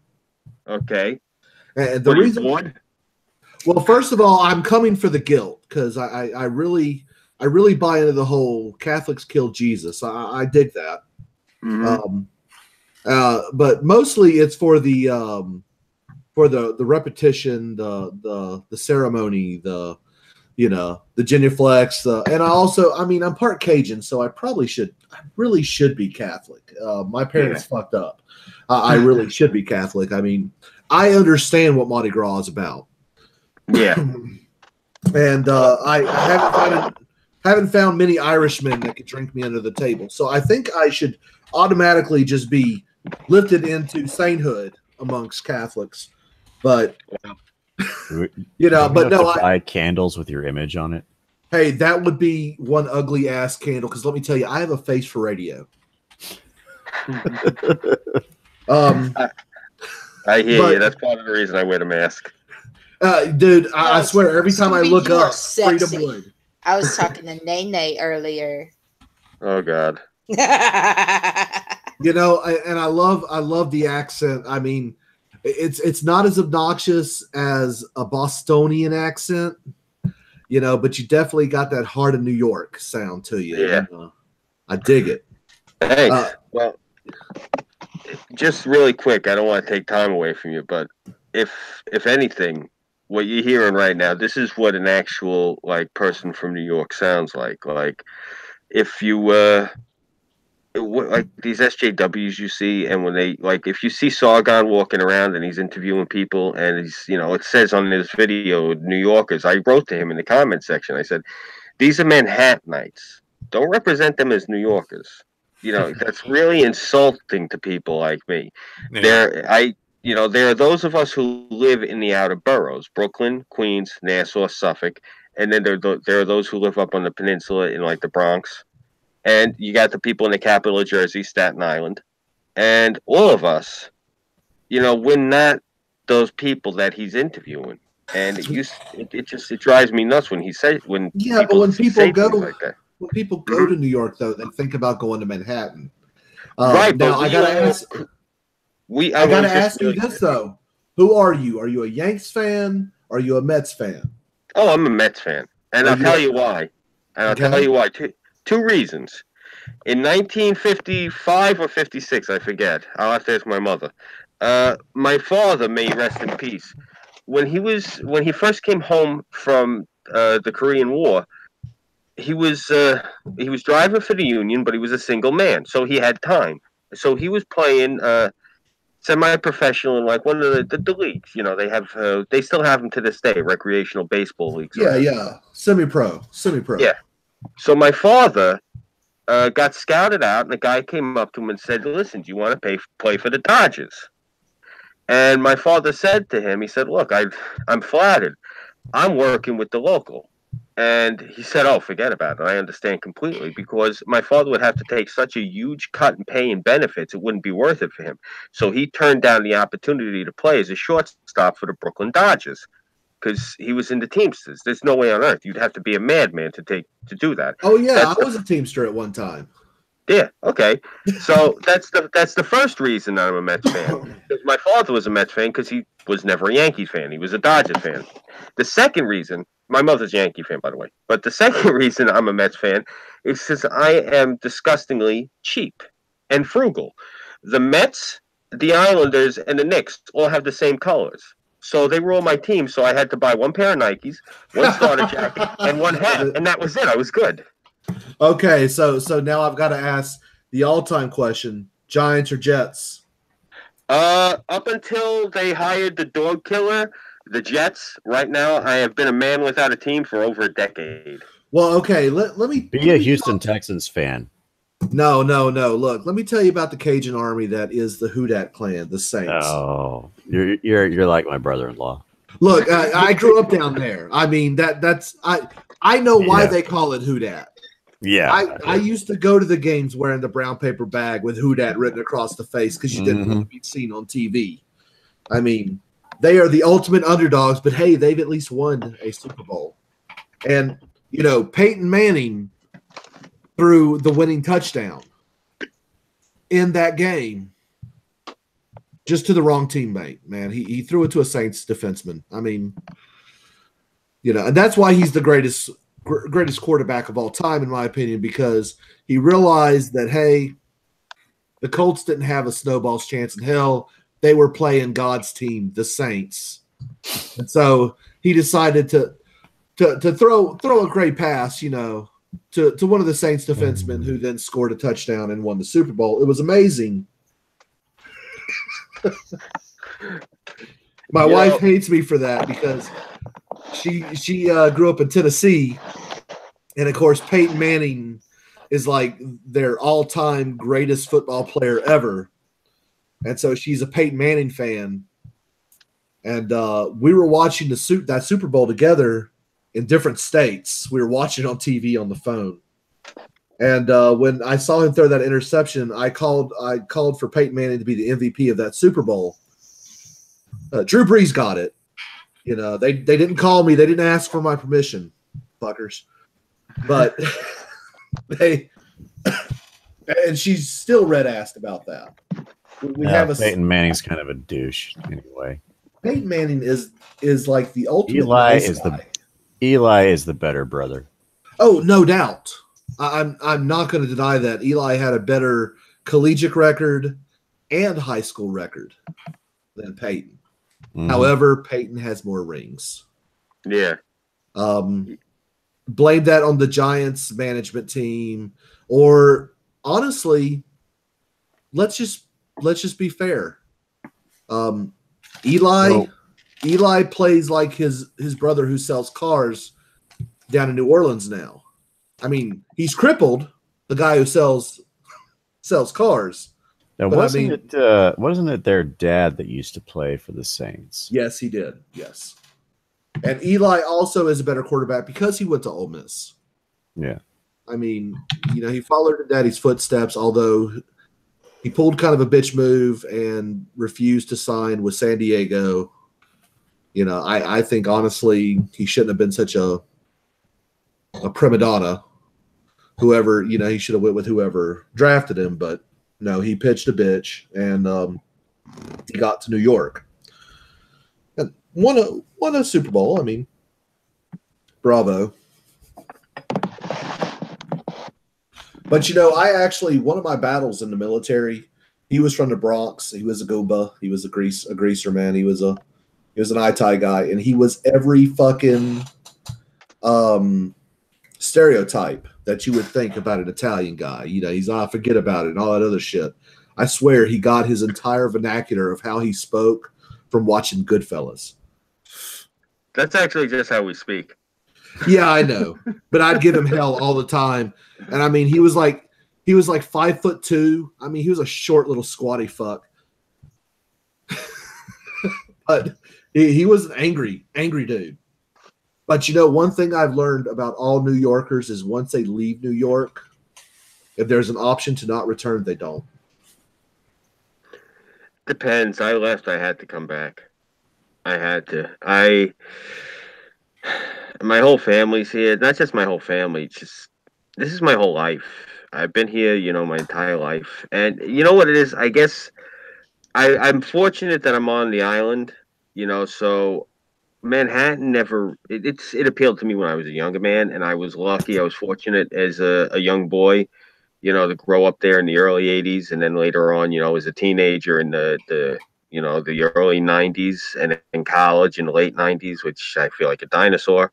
But I spent all of it here, and you know, I went away a few times, and I lived away from here for a while, and like now, because I tell everybody, you know, you live in a red state, you said, correct? Oh yeah. You're welcome. All of the shit from your state is over here. Of course. Yes, they all came here. They all migrated to my state. For the past 30 years, I've watched my state get destroyed. It's sad. The Billy Joel song, Down Easter Alexa, is literally about all of the people moving here from the other parts of the country and destroying our home. And it sucks. But it's part of the reason that I sit here and I fight as hard as I do, because I'll be goddamned if people like Chuck Schumer are going to destroy my home. No, I hear you, man. Not happening. I actually like to see people from blue areas actually trying to fight the good fight, man. Yeah. You know, I'm not a complete ideologue. I mean, I'm a conservative centrist. Mm-hmm. I'm one of those evil libertarians, except I'm not an open borders guy. Mm-hmm. I don't really care. You want to legalize drugs. Mainly, if you just don't fuck with me, I ain't gonna fuck with you. I'm that guy. I think that's what America was founded on. This whole overregulating everything is just stupid. Yeah. I call shit like I see it. I'm not always nice about it.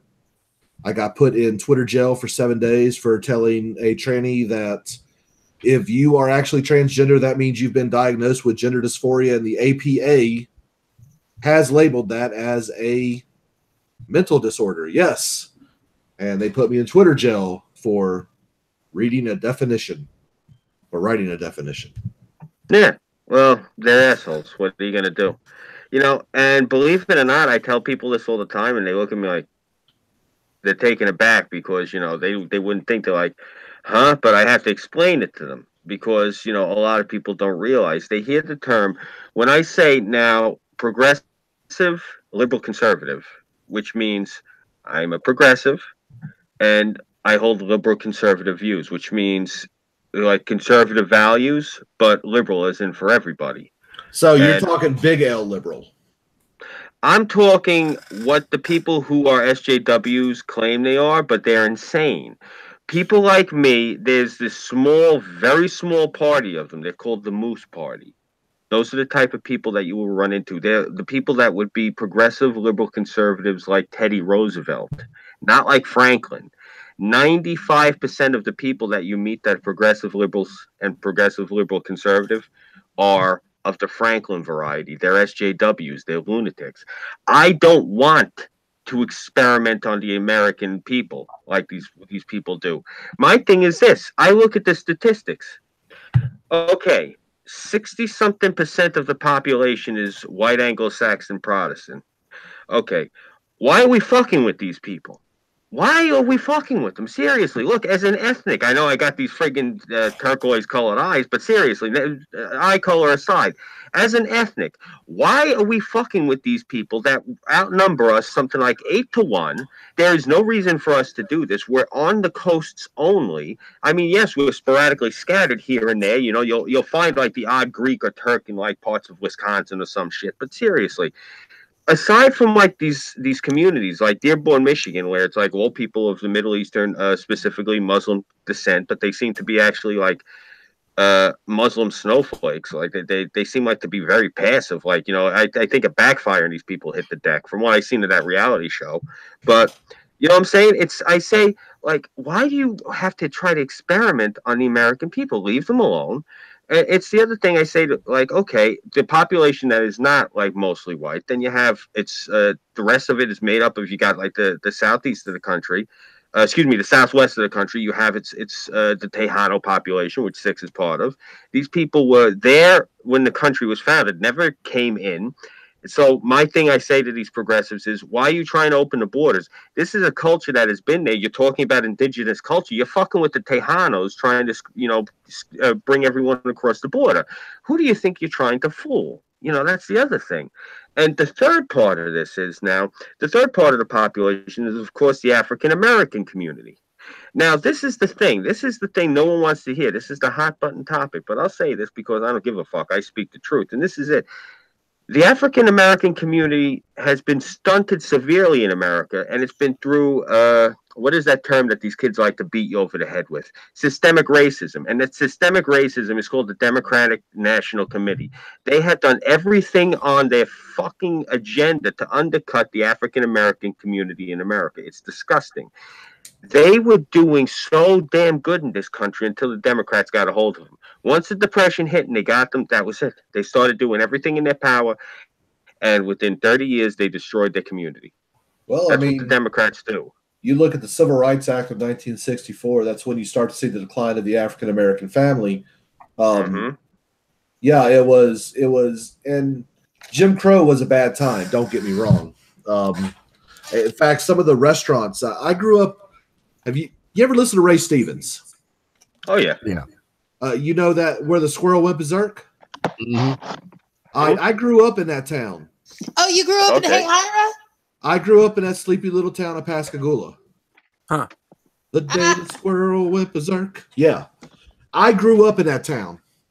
Now, there was two drive-ins that you could go to eat at, and they were just burger joints, right? They still had the colored windows. They still had the colored the colored ones found, they didn't use them, but they were there because we don't want to forget what we did wrong. Yeah. You know, Southerners, I grew up here in the South shall rise again. But it wasn't, oh, we're going to start plantations and slavery again. No, it was a thing of pride and heritage that we actually stood up against what we consider to be oppression. But we don't want to forget the bad parts of our history. So you still see these remnants of the old Jim Crow days. And what's sad is when they passed that act in 1964, LBJ stated, I'm going to have them niggers voting Democrat for the next 200 years. 200 years. Yep. Yeah. I look at it like this. What changed with the Civil Rights Act of 1964 is you saw a shift in the community from we have to show these white people that we're just as good as them to just like a bunch of kids who you just, you went out of town for the weekend, you left the kids at home, and they're like, oh, fucking house party. Yeah. That's sad. There used to be a lot of pride in the African-American community, and now you're looking at over 70% of all births that happen to Black women happen to single parents. Well, it's not society that is failing. It is the community that is failing their children, with parents not actually taking their responsibilities, taking care of their children. I have no issues with women working. My wife works, and we raised a great kid. He's already out of the house. I'm old AF. I'm 40 years old. Same age as me, brother. Don't feel right bad. on. 6. Well, actually, every one of us here is over 35. Yeah. Right on. But in internet years, I'm an old ass boomer. Yeah. But I look at it like this. Traditional values themselves are not bad. And that's what a lot of people think is what's wrong. Yeah. Nothing is hotter to me than a woman that's barefoot and pregnant cooking. That's just because, hey, I'm sexist like that. I mean, women have smaller feet so they can get closer to the stove. Nope, not my feet. But I still have no problem. Me and the wife, we share our responsibilities around the house. Now, while I'm not working, while the school year's out, okay, I don't cook because I fuck up ramen noodles. Okay, I'm just going. You get me on a barbecue grill, I'm unstoppable. You put me in front of an oven or a stove, and I just look at you, dumbfounded. I can teach you how to make hamburgers with ramen noodles. Brilliant. I can teach you how to cook. Well, Tara's a great cook. But see, I have a wife, and she cooks for me, and I do the dishes and everything else because I'm the house husband right now. Now, once I start working, we'll go back to more of the traditional roles where, I'll take care of the lawn and do all the maintenance on the cars, and I'll help clean up around the house, but she'll do the dishes. And, we segregate our work. We still share the load. But like right now, I'm taking the lion's share because I'm not working. I'm not contributing to the family as much.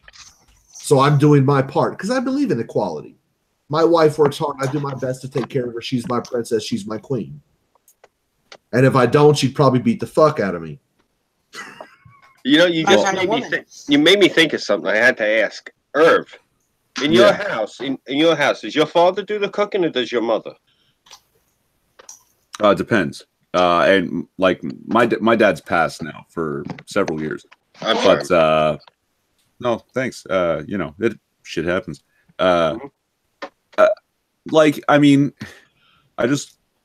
Sparky, I wanted to say, like, you're talking about you believe in equality. Well, sure, but it's because you believe in work. So if you don't have a job outside the house, well, you'd better get on lazy ass and do something around the house, right? You know what I mean? Goddamn right. I gotta earn my keep. Yeah, meritocracy all the way, baby. Yeah.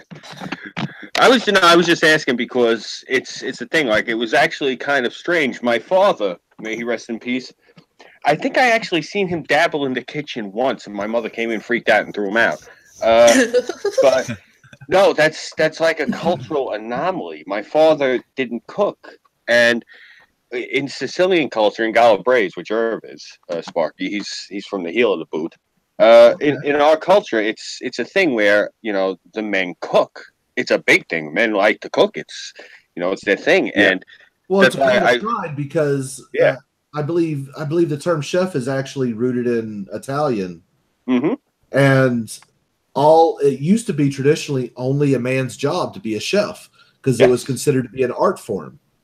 Yes, and it's one of those other things too. Was a lot of it came from, if you were a knight on the crusade, they would often, you'd have again, you bring, like you said, a chef with you. If you were a knight, and they would, it even translated into, in the early part of this country when we had a chuck wagon, the same sort of principle. You would bring a cook. Yeah. You'd always have somebody, and it was always like, if you think about it, I've never seen any movie or cartoon where they had a representation of a cook being a woman. It was always the woman was cooking in the house, but whenever you went somewhere and it was professional, the chef or cook was always a man. Well, and that now part of that is because of the chivalry that is of the Western culture. You try to protect the women from all dangers. So when you went on any type of exploration or any type of travel, you didn't bring women with you. You brought men that were capable of fighting alongside if needed. But you didn't want to risk the women because you realize that the future of society is actually through the women. Men are replaceable. Yes. But That's women actually give life. Yes, that's very specifically Anglican, that belief system. Because like with the Celts, they had their women actually up in the forefront because they moved fast, so they would use them in different tactics. It was a whole different thing. They were still very tribal up until the advent of Christianity. But what you're talking about specifically, that was actually brought in through combination of the invasions of the Normans and the Saxons.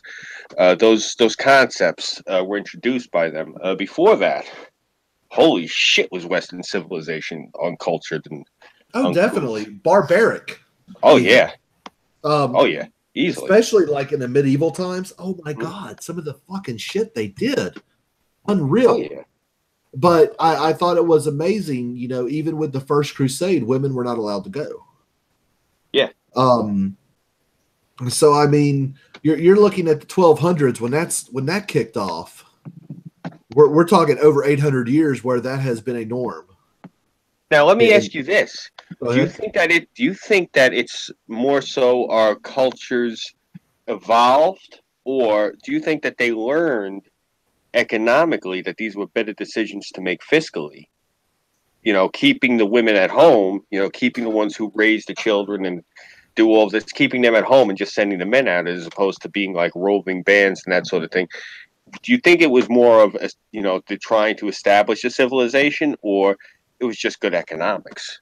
I think it was more of an evolutionary thing, to be fair, because if you look at most roles, if you look at traditional indigenous lifestyles, the women were generally hunter-gatherers, gatherers and homemakers, where the men went out in hunting parties and fought. It was just an evolutionary reality that men are just naturally stronger, more aggressive than women. It's biological. Let me say something. That's the way it used to be. Now with all these soy boys, not so much. Yeah. And that's a dietary issue, to be fair.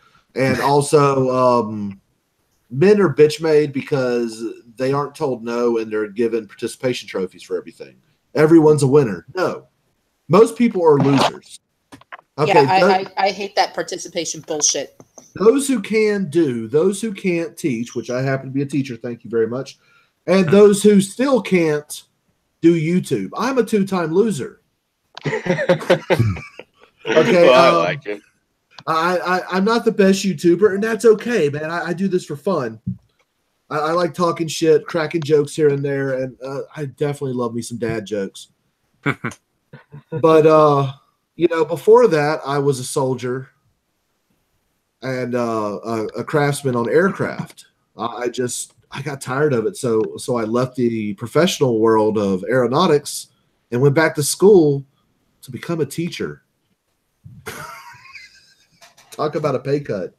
But hey, it's more about trying to make my later years in life more enjoyable, because I'm partially fucking crippled now. Yeah, me too. But That luckily, actually, go ahead. I was gonna say two things actually. 6. You said you had to hop out soon. Mm-hmm. All right. Yeah, it's 12:01 if we want to call it. I mean, I'm good with keeping it going. Yeah, I'm in no rush to close it out. It's up to you. What was I gonna say though? That's actually segues back. I was telling you that story, and then Irv jumped in, and I never got to finish. Story. I seen this SJW. I think I told you. I was in the Dollar Tree, and he saw the cane that I was walking with. And where the hell is that cane? I'll show you. So I picked the thing up specifically for more. Oh, there it is. I picked it up for more last year. And what it was, I explained to this kid, you know, what it is. I'm dealing with this SJW, and I don't like the little bastard. And I wasn't paying attention, so I say it out of the side of my mouth as I'm talking to him, not realizing what I'm saying to him. Well, yeah, I bought this cane because I'm gonna go down. You know, I went down to DC, and yeah, basically it was because I had to deal with all these fucking SJWs and Antifa. It was in case I had to beat the shit out of them. And I'm telling this to a guy with a fucking blue mohawk, a brassiere on under his shirt, and his name tag says Jane.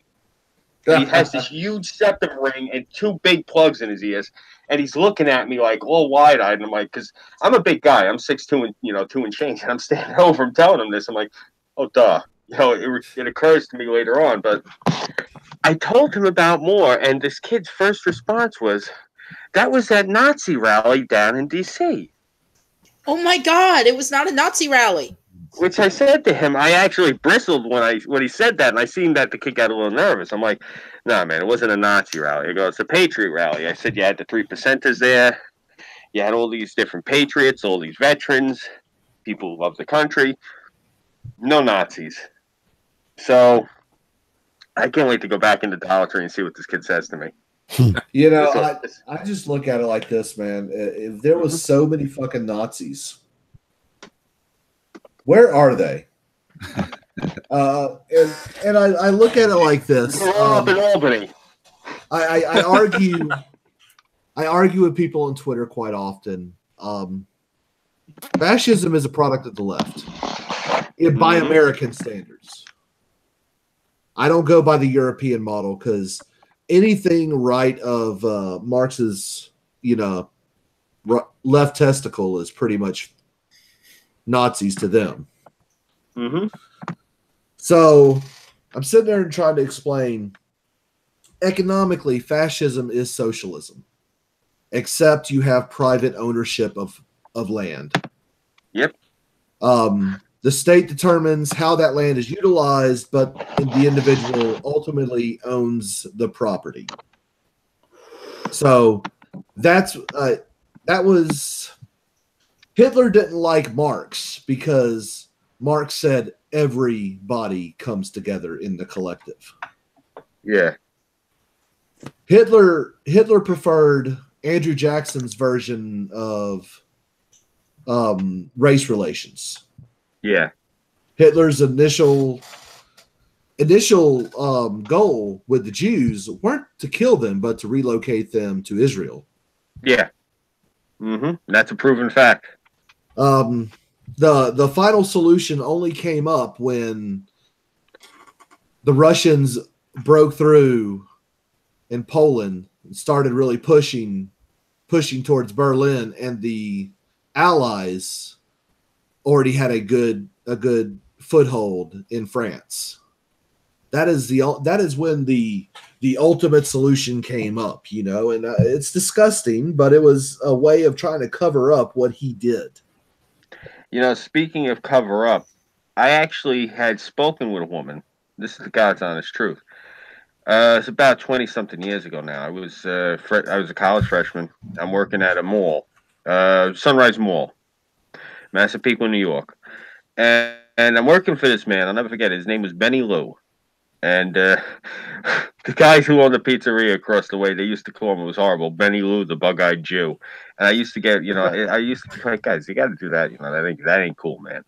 But his mother, may she rest in peace, because she's got to be gone now. She's still with us. She's over 100. She was talking to this young man in the store, one of my coworkers. And she goes like this to him. He's talking to her about, and this is the thing you have to realize about these SJWs, the balls that they got on them. This 18-year-old kid decides that he's going to talk to somebody who lived it about the war, and he decided he was going to talk to her about the Holocaust. And she looks and she fixes a gaze on him and goes like this: "What you Americans call the Holocaust is a lot of bullshit." And so this kid looked at her, and this is an old Jewish woman saying this. Mm-hmm.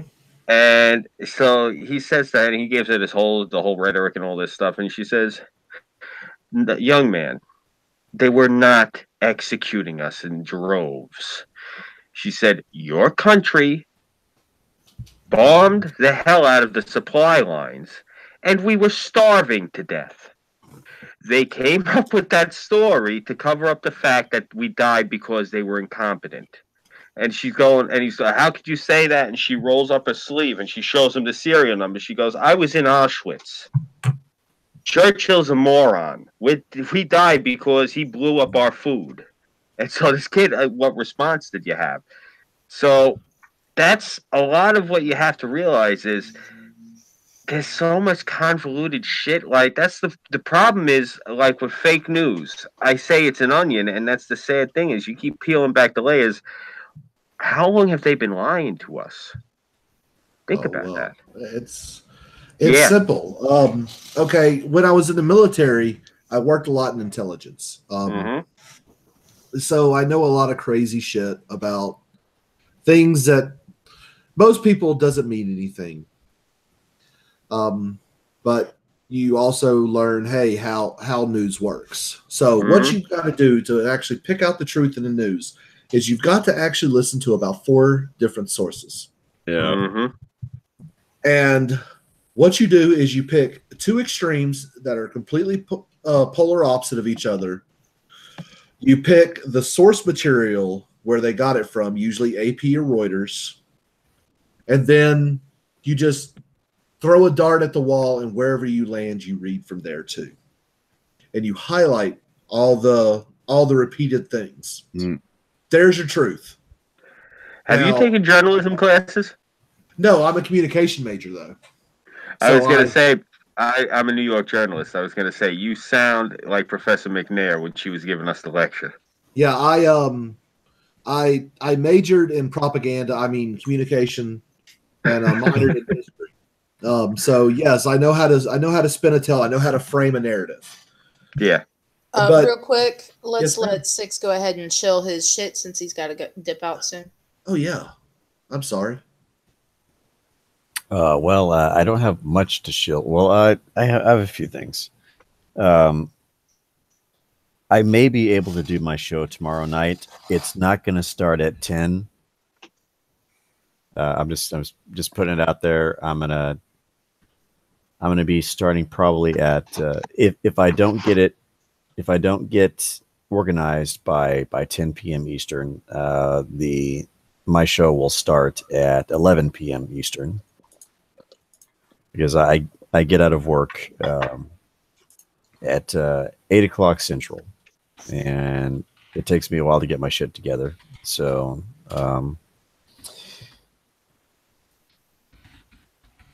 so if I do my show tomorrow night, it's gonna be likely it's gonna be the later time, but tune in at 10 anyway, just to see if I got my ducks in a row and so on and so forth. And yeah, it takes me a little while to get back home. Then I have to shower, then eat something, and then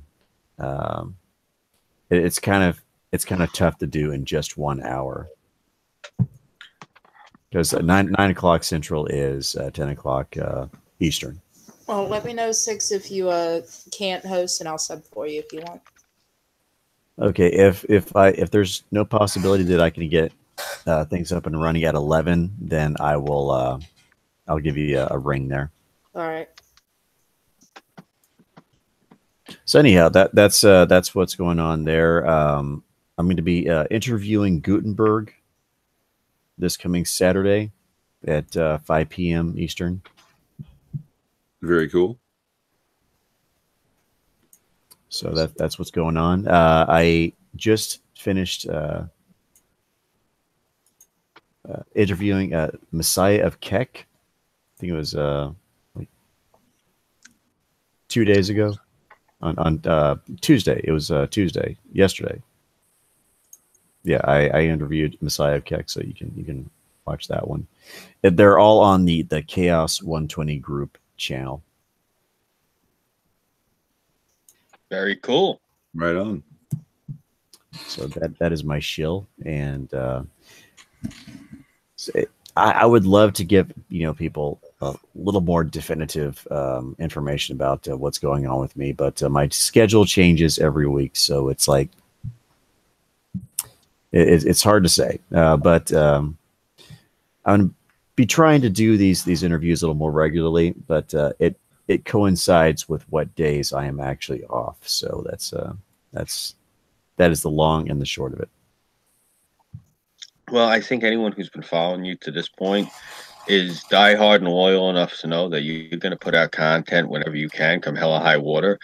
So, if anything, this is probably going to mean you're just going to put out less content, but it's going to be even better. So there you go. There you go. They're probably going to appreciate it more. I have 3 videos that I'm currently racking up the notes and brainstorming and shit, and I've got the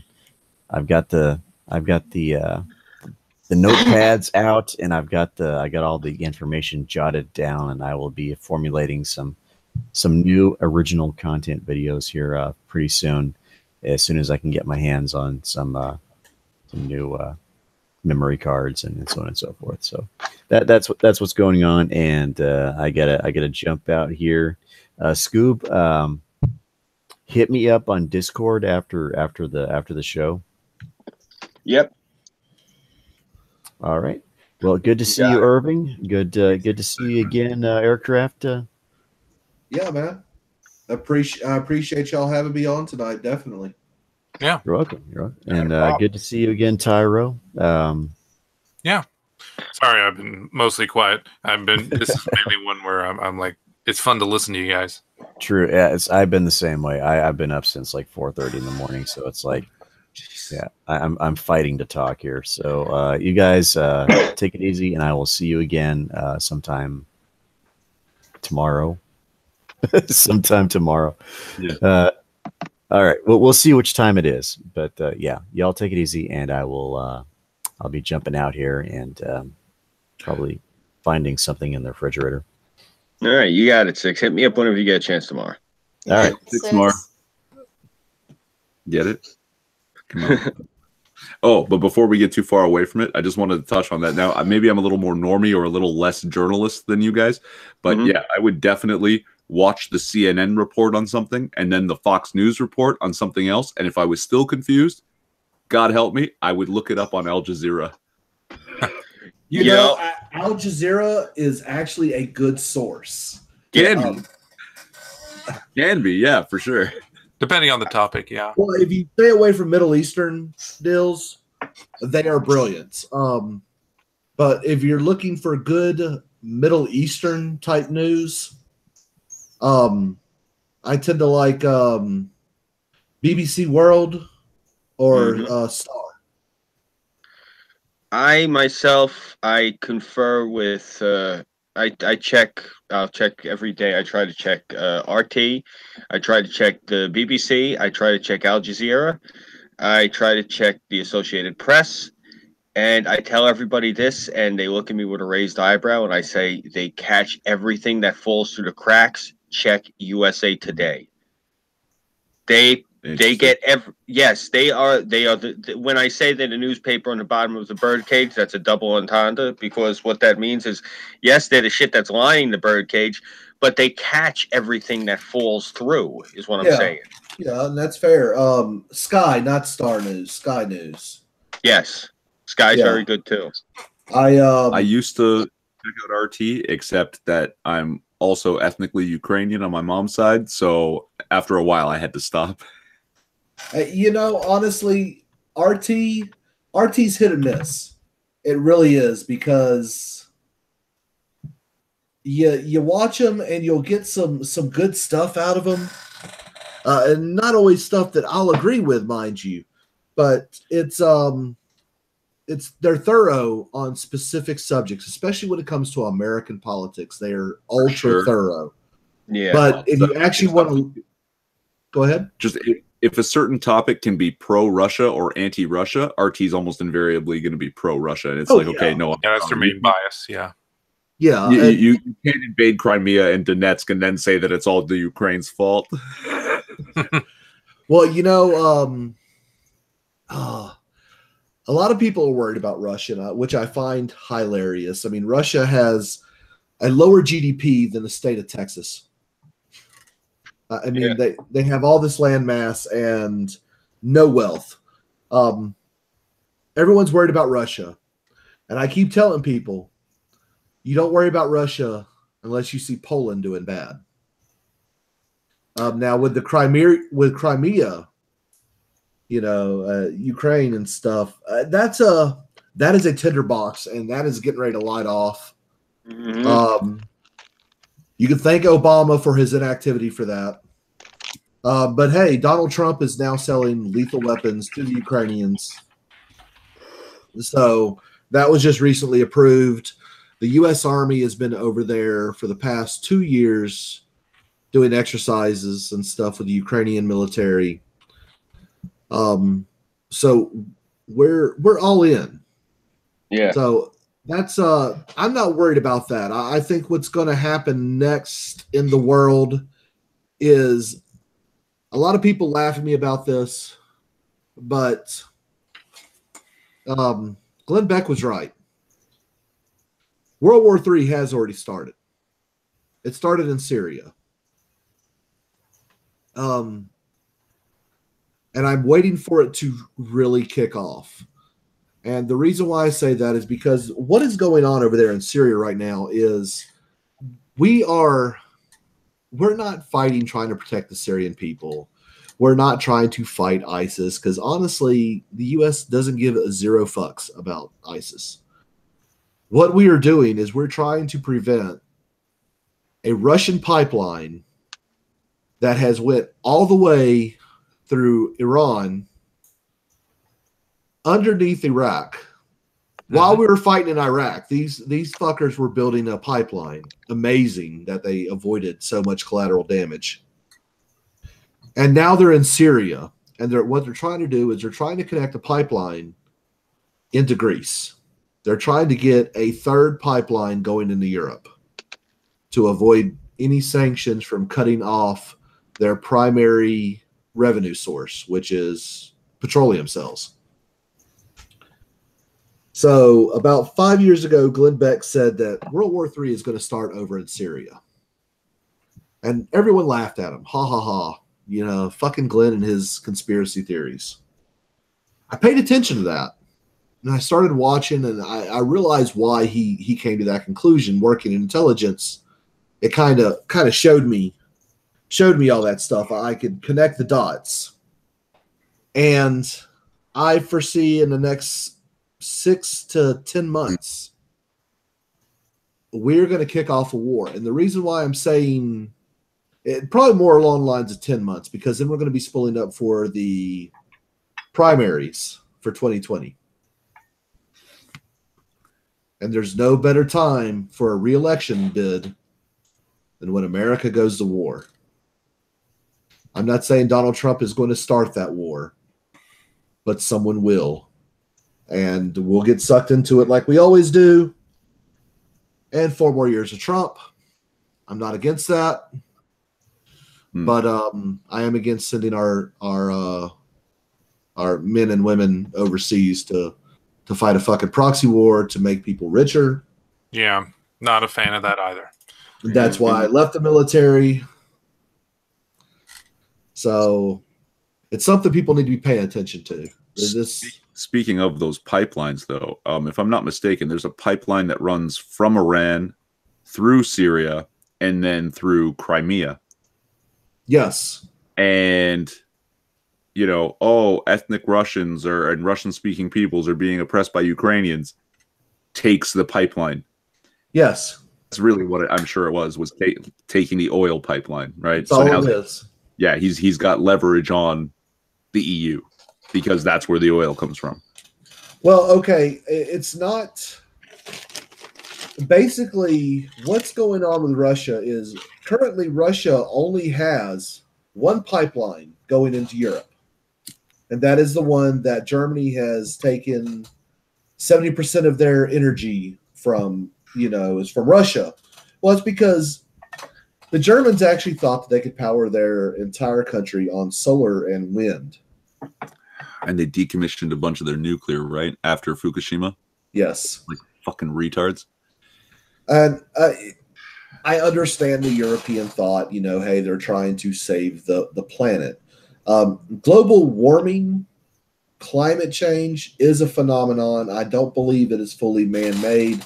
I believe it is enhanced by man. Hey, we do things, every action has an equal and opposite reaction. But if you look at throughout history, the Earth has gone through cooling and heat spells, fluctuating. Climate change is real. Look at woolly mammoths. Yeah, exactly. And I mean, I think I brought this up just recently that we were talking about something like this. That of course, human beings have effect on climate because literally every single thing in the environment has an effect on the other parts of the environment, and it's constantly changing. It never stops changing. Mm-hmm. Right. And that's, but for God's sakes, nuclear is not like decommissioning nuclear doesn't protect the environment. Nuclear is like literally the least invasive thing on the environment as long as it doesn't go wrong. And even when it does go wrong, give it 10, 15 years, shit comes back. It'll be fine. Honestly, where the biggest problem with nuclear is the containment of the waste. Once you have a slight breach, which happens all the time, you get contaminated water, and then the water has to be stored somewhere because it cannot be decontaminated. It has to go through the half-life, which can take, 15, 20 years before it, becomes clean again. It's really an interesting process, but the rods have to be changed every 15 years. And the problem is we have this surplus of rods with no place to really store them. Yeah.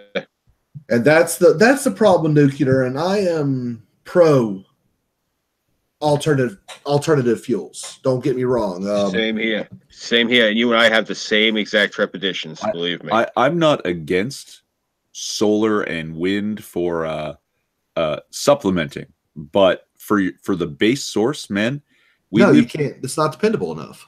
Yeah, but we seem to live in this terror of what could go wrong with the absolute cleanest, most abundant source of energy we've ever had, and then we continue to destroy the environment around us by burning oil and coal constantly. You know what I mean? Like when that shit's working well, it's doing exactly the thing we were saying we try to stop when we shut down nuclear plants, which when they run properly are clean as all hell. And I know what you're talking about. You're talking about the difference between feeder reactors and breeder reactors. And for some reason, we don't do breeder reactors. Everything's feeder. That the breeder reactor, every bit of waste that comes out, it never leaves the plant. It just cycles back to the beginning and is the same fuel. And they'll run for 150 years, as long as they're not built on a fault line and no earthquake hits them and ruptures their water tanks.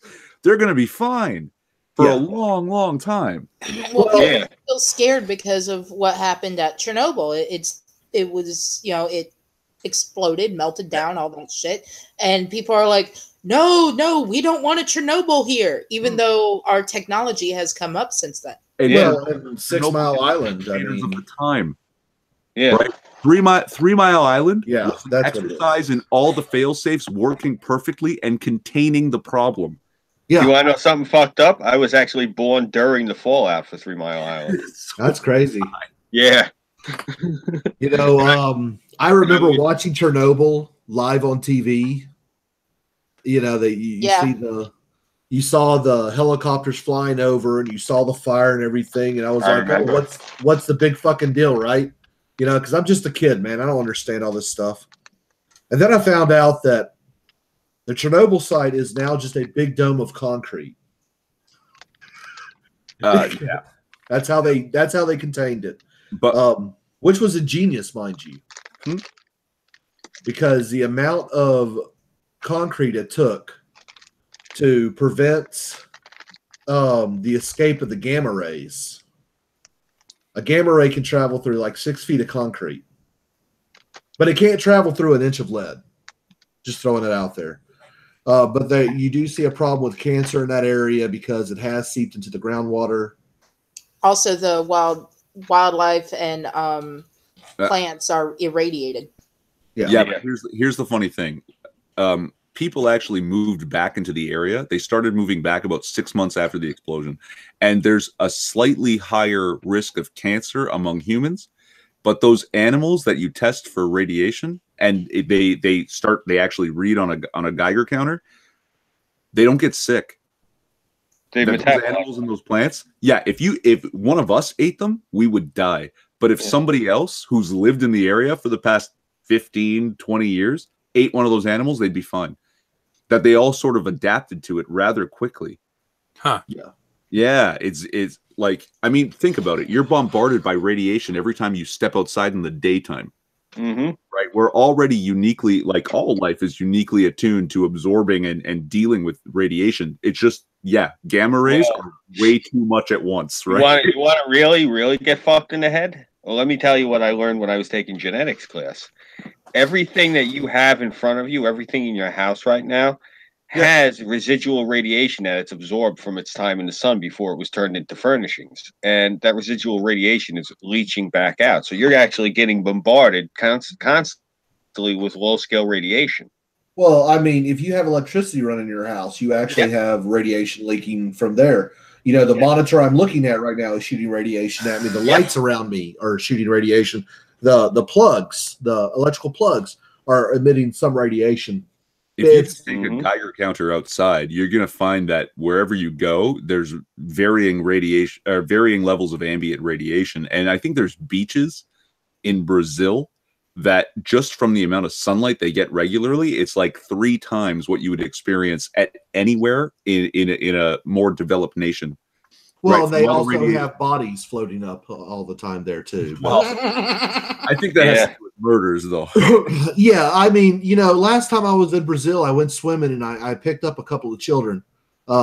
Basically, they were just floating and caught on me, but it's okay. I reported them to the policia, and they were like, "Oh, that's cool. You know, this is like the 5th one we picked up today." And I'm like, "All right," and they were like, "Have a great day." They didn't ask any more questions, and I thought that was fun. But yeah, it's fucking. It's really amazing. One of the jobs that I took in the military is what they called a non-destructive inspector. And what I would do is I would actually X-ray and ultrasound structures on aircraft. So I got to learn about radiation and all this other stuff, and that's actually what my wife does for a living now. She makes great money at it. She's worked at nuclear power plants, doing all these cool checks on the stuff, basically looking for cracks. And I think it's amazing. I just don't have the flexibility to climb in all the tanks and everything else that she does, and I hate tight spaces and loud noises. But I do love the sound of my own voice, if you can't tell. Yes, we've been able to. I love my own voice as well. I hear you. Yeah, so does Irving. Well, you know, it takes a certain bit of narcissism to be a YouTuber. I mean, really. I can see that. Well, I mean, think about it. We are just asinine enough to actually believe that our opinion is worth listening to. Well, with me, it's more like it's my passion. It's one of those things where if I don't get out and say it, it's going to drive me nuts. It's just the way I look at it. Is I have to sit there and shake my fist in anger at the shit that pisses me off. Otherwise, I'm going to lose it. And Scooby's the sober version of Irving screaming to the abyss. Yeah, Yeah. Right on. If I don't open up my internet and just scream into the abyss for a little while, yeah, I'll lose my shit. Like you know my real name because you'd hear how I went on a fucking spree and ended up in prison, right? Yeah. It's not yeah, narcissism might play into it that maybe someone will listen, but it's more about like I just need to scream at something. And if no people were listening, if I had 0 subs and 0 views on every video, I would still be doing it. Yeah. I'm not really narcissistic about it. I like that I got viewers because it means I'm not crazy. If no one looked at what I'm doing, I'd think, oh my God, I'm the only one that thinks this way. Oh, no. Now, Dusty Smith has a shit ton of viewers, and that dude is batshit crazy. Yeah, he is. Cult of Dusty, right? Yeah. And I mean, Christy Winters, come on, man. Oh, geez. Yeah. The most objectively wrong person in the history of wrong people. You know, she got really mad at me. I read her doctoral thesis. And You debunked it. I sent her an email. And I said, I can't believe they actually granted you a PhD on this amount of horseshit. You use Twitter polls, for fuck's sake. Oh, wow. Wait, she used Twitter polls in a... Who the hell was her advisor? How'd they let that slip? She has a PhD from Oxford University. It's because she's a female. But, no, I mean, because the advisor... When the advisor signs off on that, they're putting their professional reputation behind that thesis. But it's a PhD in political science, and really... Oh, okay, yeah, poli-sci sucks when it comes to math. I actually heard of a trick from one of my high school guidance counselors that what you have to do if you're aiming for a PhD is find a topic so ridiculously out there and so like unexplored, and then use all kinds of like obfuscative type language that anyone who disagrees with you, they won't know what they're disagreeing with. You make it so confusing and complex that they'll feel like if they say, I don't understand what you're getting at, it makes them look stupid. And they can't because they're PhDs, right? These are all highly educated people who refuse to admit that they don't understand what you're talking about. I've known people like that. Yeah. Even in statistics, we get people like that. And that's the trick, is that people will read it and not understanding it will say it's therefore must be brilliant. Right? Well, your PhD. One of the experiments I did for my capstone, I did it on political framing. How to frame. One of the things I did is I took a Kekistani flag, I wore it as a cape, and I wore a shirt that said Kek Lives Matter on it, and walked around my college campus and just talked to people. I actually just waited for people to come talk to me. And it was amazing because beforehand, when I was talking to my capstone advisor, I explained to her what Kek stood for. I explained to her, how it meant laugh out loud in Goblin speak in World of Warcraft, and how everything is just a parody and it's a big fucking joke. And I told her that majority of the people that I will probably run into will accuse me of being a white supremacist. So I walked around and I videotaped people, and I told them, I'm like, hey, if you come talk to me, you have to consent to be videoed. And we're going to, I'm going to ask you a couple of questions, and I just want you to answer. If you'd like to discuss anything, ask me questions afterwards. Feel more than free. We'll discuss. And so I walked around, and I ended up having 180 something people come up to me. And about 95% accused me of being a white supremacist. And I'm like, fair. Okay. Well, I'm a quarter Pakistani. So am I still a white supremacist? And they're like, is that how you identify? I'm like, no, that is my genetic makeup. My paternal grandfather was fucking Pakistani. Is that how you identify? I don't choose this shit, woman. I'm like, this is the way I'm born. But And they're like, well, and I said, what if I told you that there's African American in my blood? And they were like, why is that? I said, well, I'm also, I'm half Cajun. Well, what's Cajun? I'm like, it's French and African American mixed. He goes, okay. And I said, the last quarter, I'm pretty much French, pasty white. But I'm not cowardly because the Cajun actually, mans me up some. And so I'm like, so am I still a white supremacist? And they're like, well, your skin is pale. What do you identify as? And I tell them human. and so you know what, bastard? They use the term white passing. Yes. I was actually told that. But afterwards, I explained to them what Keck meant. And they go, well, I heard that the whole Keck thing, the Kekistani thing, was about white supremacy. I'm like, yes, but have you looked into it? Well, no. Okay, and so I'd break it down. I'd show them references and everything. And I gave, all these people, I asked them to come back for a questionnaire afterwards. And part of the questionnaire asked, do you still believe this person is a white supremacist? And I changed about 70% of the people who I talked to. But then they had to take another poll, and it was on inherent biases. And so I would have a question written like, a man walks into the store with a hoodie with the hood over his head. Why? And I'd have, it's cold outside, tried to disguise himself, it's a fashion statement, and people would pick it. And based on what they picked, it turns out everyone was probably about 45% racist. They would answer the most racist shit. And this was all approved through an academic board, for fuck's sake. And they asked me, what is the goal of this? And I said, third wave feminism is garbage. And this is why. Nice. I had the director of the Women's and Gender Study department raise holy hell at me because evidently the majority of her students turned out to be my subjects. But it wasn't that I chased them down. They came after me. That's great.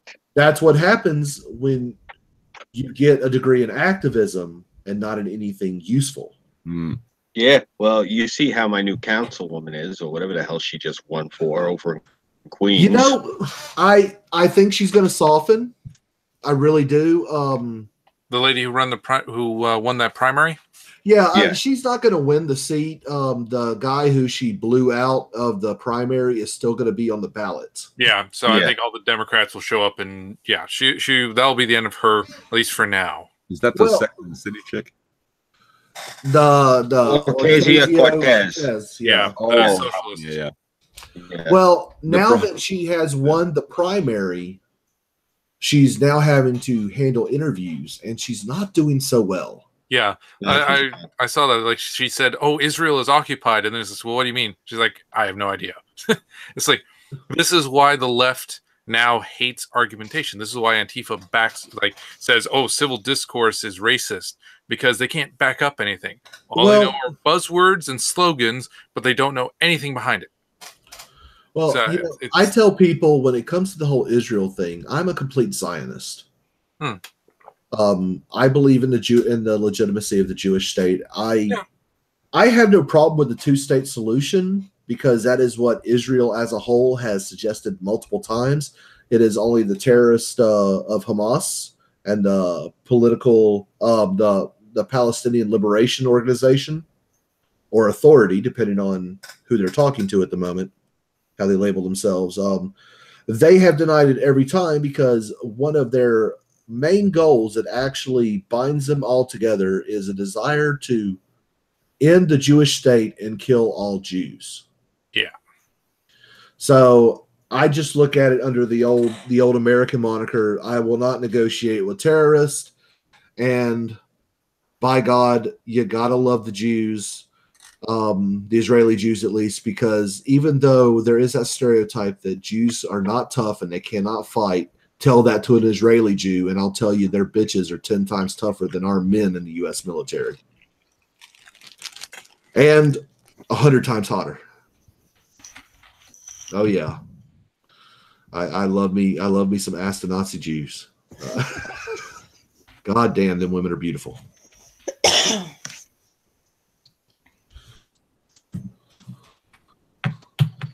I think Burnside fell asleep. Good, he needs it. Like, fuck, that kid doesn't sleep. Sleep's overrated, man. You only need to sleep about 4 hours a day. Not him, because he No. works like 14 hours. Oh, that's man mode there. You gotta sleep, dude. You gotta. I actually have to take sedatives every night just to sleep. I mean, it's kind of sad. But I have all kinds of fucked up things. You're welcome. The military fucked me up. Mm.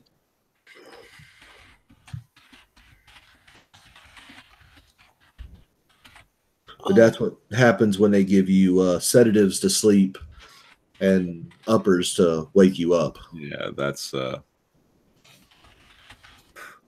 harsh. It's the life of a rotating schedule. One of my missions that, like when North Korea fired off their first nuke, I was stationed in Okinawa, and we were tasked with proving that it was a nuclear bomb.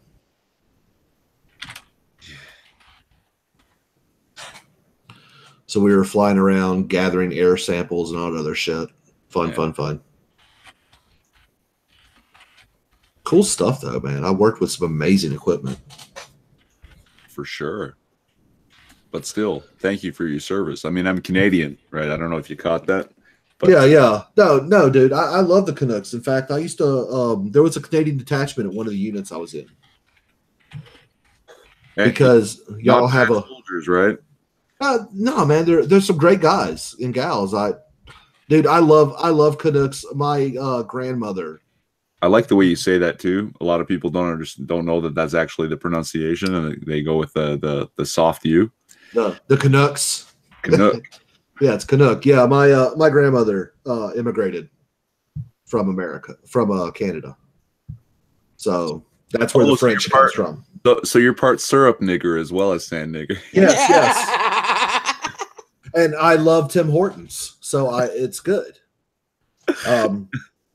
Yeah. My grandmother immigrated from Canada, not the good Canada, French Canada. Actually, right now, French Canada is the badass Canada. Oh, well, I mean, hate to admit it. I hate to admit it. Honestly, I don't like anything French. No, well, that's the American. Yeah. Yeah. You know, there's a reason why their flag is a blue, a white, and then a red stripe going vertical, so you can cut the center out and use it as the flag to give up. It was really funny during the Iraqi invasion. One of the bases I was at, we had the French Air Force there, and they refused to fight with us. And so they were like, we're going to get in our planes and we're going to fly back to France. We're like, the fuck you are. We put armed guards around their planes and wouldn't allow them off base. We cut off all their communications and everything else because they were selling arms to the Iraqis. I mean, hell, a quarter of their Air Force was French Mirages, for fuck's sake. But we wouldn't let them leave. And they got real pissy because we kept them on a compound where all the everyone in the coalition slept. It's not like it was a prison. We just wouldn't let them leave there. And all their planes were UN designated, so they had UN on every tail. So the Brits one night, I had a still that we built in Saudi Arabia, which was highly illegal, and I would make gin, and I got them pissed drunk one night, and they snuck out there and put a C and a T at the end of UN. Yeah. So it just said cunt on all their planes. And amazingly, none of the cameras caught who did it. None of the security people who were standing guard saw who did it. All that means is they were in on it. Ah, That just means they got some of the gin. But yeah, we had all kinds of fucking pranks. Because war is hell, lads. War is hell. And until you're actually doing the fighting, the only thing you have to do is fight each other. Right. So Yeah. we had all kinds of interesting fun. Because, I mean, we built up for like 3 weeks before we actually started doing anything. Good times, good times. All right, keep talking. I gotta take this damn dog out again. Right on. So, what part of Canadian land do you live? I'm in Toronto, man. Toronto. So, are you a baseball fan? Used to be, you know. Okay. 92, 93, obviously, right? Right on, right on. I mean, hey, I thought the Jays had the gayest mascot in baseball, but hey. Well, no, because the Oriole is the far gayer bird. Just You know, I didn't even think of that, but they had Cal Ripken. Hey, no. You know what's funny? People don't realize this is that Blue Jays and Cardinals. You see they're that mean as fuck. you see that thing off the back of their head, right? Yeah, They're birds of prey, right? Yeah, they're little killers. You know, yeah, they're mean little bastards. They're like Yorkies, right? You put a Yorkie in a box filled with rats, that Yorkie is going to be the most vicious piece of shit you've ever seen in your life. And yeah, no, they're no eagle. I'm not going to, right? But yeah. Yeah. Put them with a couple of finches in near a hornet's nest. Oh yeah, that Blue Jay is going to fucking murder everything in sight. Oh yeah. Yeah, dude, I grew up around Jays and Cardinals and stuff, and yeah, they're mean little fuckers. Oh yeah. Which I think is just hilarious, but because they're so little and cute. You put 4 or 5 Jays together, they'll fight off a hawk. Oh yeah. Right. They've got an acrobatic movement to their flight that the hawk, his speed Can't is handle. They'll drive him away. Yeah, it's interesting, but I've done some time up in Canada. I did some maple leaf exercises with the Canadian Air Forces and stuff like that. Actually, the first time I ran into a transsexual was in Canada. Really? Yes. So we go to this bar one night in Cold Lake, Canada. Cold Lake, man. Fuck. You know the area? I know of it. That's where all the pilots go to train. Yeah, so we're in Cold Lake, and there is this dive bar just about 5 minutes from the gate. We go out there, man, and we're just a bunch of guys, you know, having a good time. And of course, you know, hey, we're in a foreign land. So some guys are looking to get some different some strange. Yeah. So we're up there, man. We're having a good time, and I'm just sitting there at the bar. I was a married man. Well, not happily at the time. This was my first wife, and but I was there and I was married, and I believe in actually, you know, obeying my, you know, listening to my vows and stuff. I'm a man of my word. I'm not the nicest guy in the world, but goddamn, I have integrity. There you go. So we're sitting there, and you know, we're joking, we're smoking, we're drinking, we're laughing, and this one guy, we called him Smiley Jenkins. He was black. We didn't hold that against him, but he was about 5'2", just a little fucker, maybe 5'1", but he always smiled. I mean, dude had the whitest teeth you'd ever see. And this man, when I say he was black, nigga was blue black. You know what I'm saying? Yeah, you know, you had your own Kevin Hart. Yeah. I mean, if this guy's in the dark alley, he smiles. All you gonna see is his teeth and his eyes. I mean, this nigga's black. But goddamn, he was just funny, man. He was always cracking jokes. He was definitely our morale guy. Right. So he sees this girl on the dance floor. He goes, I'm gonna go hit on her. We're like, man, go get her, Smiley, go get her. You know, it's in a club. We're a little drunk. It's kind of dark. he goes off and he goes dancing with her. You know, me and the guys were just kind of like, I don't know about that one, man. Something don't seem right. It didn't, we couldn't put our finger on it. Now, mind you, I've been to Thailand and shit. So it's not like, okay, I haven't seen lady boys before. It's just, this one was really passable. I mean, we're talking Blair White level passability. Nice. Yeah, and we just couldn't put our fucking finger on it. Just something didn't seem right. We couldn't tell if it was how she was moving or whatever. And so we brought her over to the bar, and I'm like, oh, so you're hanging out with my boy Smiley here, and I bought her a drink because I'm a good wingman. I'm gonna take care of my buddies. And she thanked me, and they walked back off to go dancing again. And I'm like, I can't place it, dude. What's wrong? And this one guy, Chris, he just goes, man, that voice. That wasn't sultry sexy. And I'm like, no, man, no. That? Okay, I'm back. Welcome back. Thank you.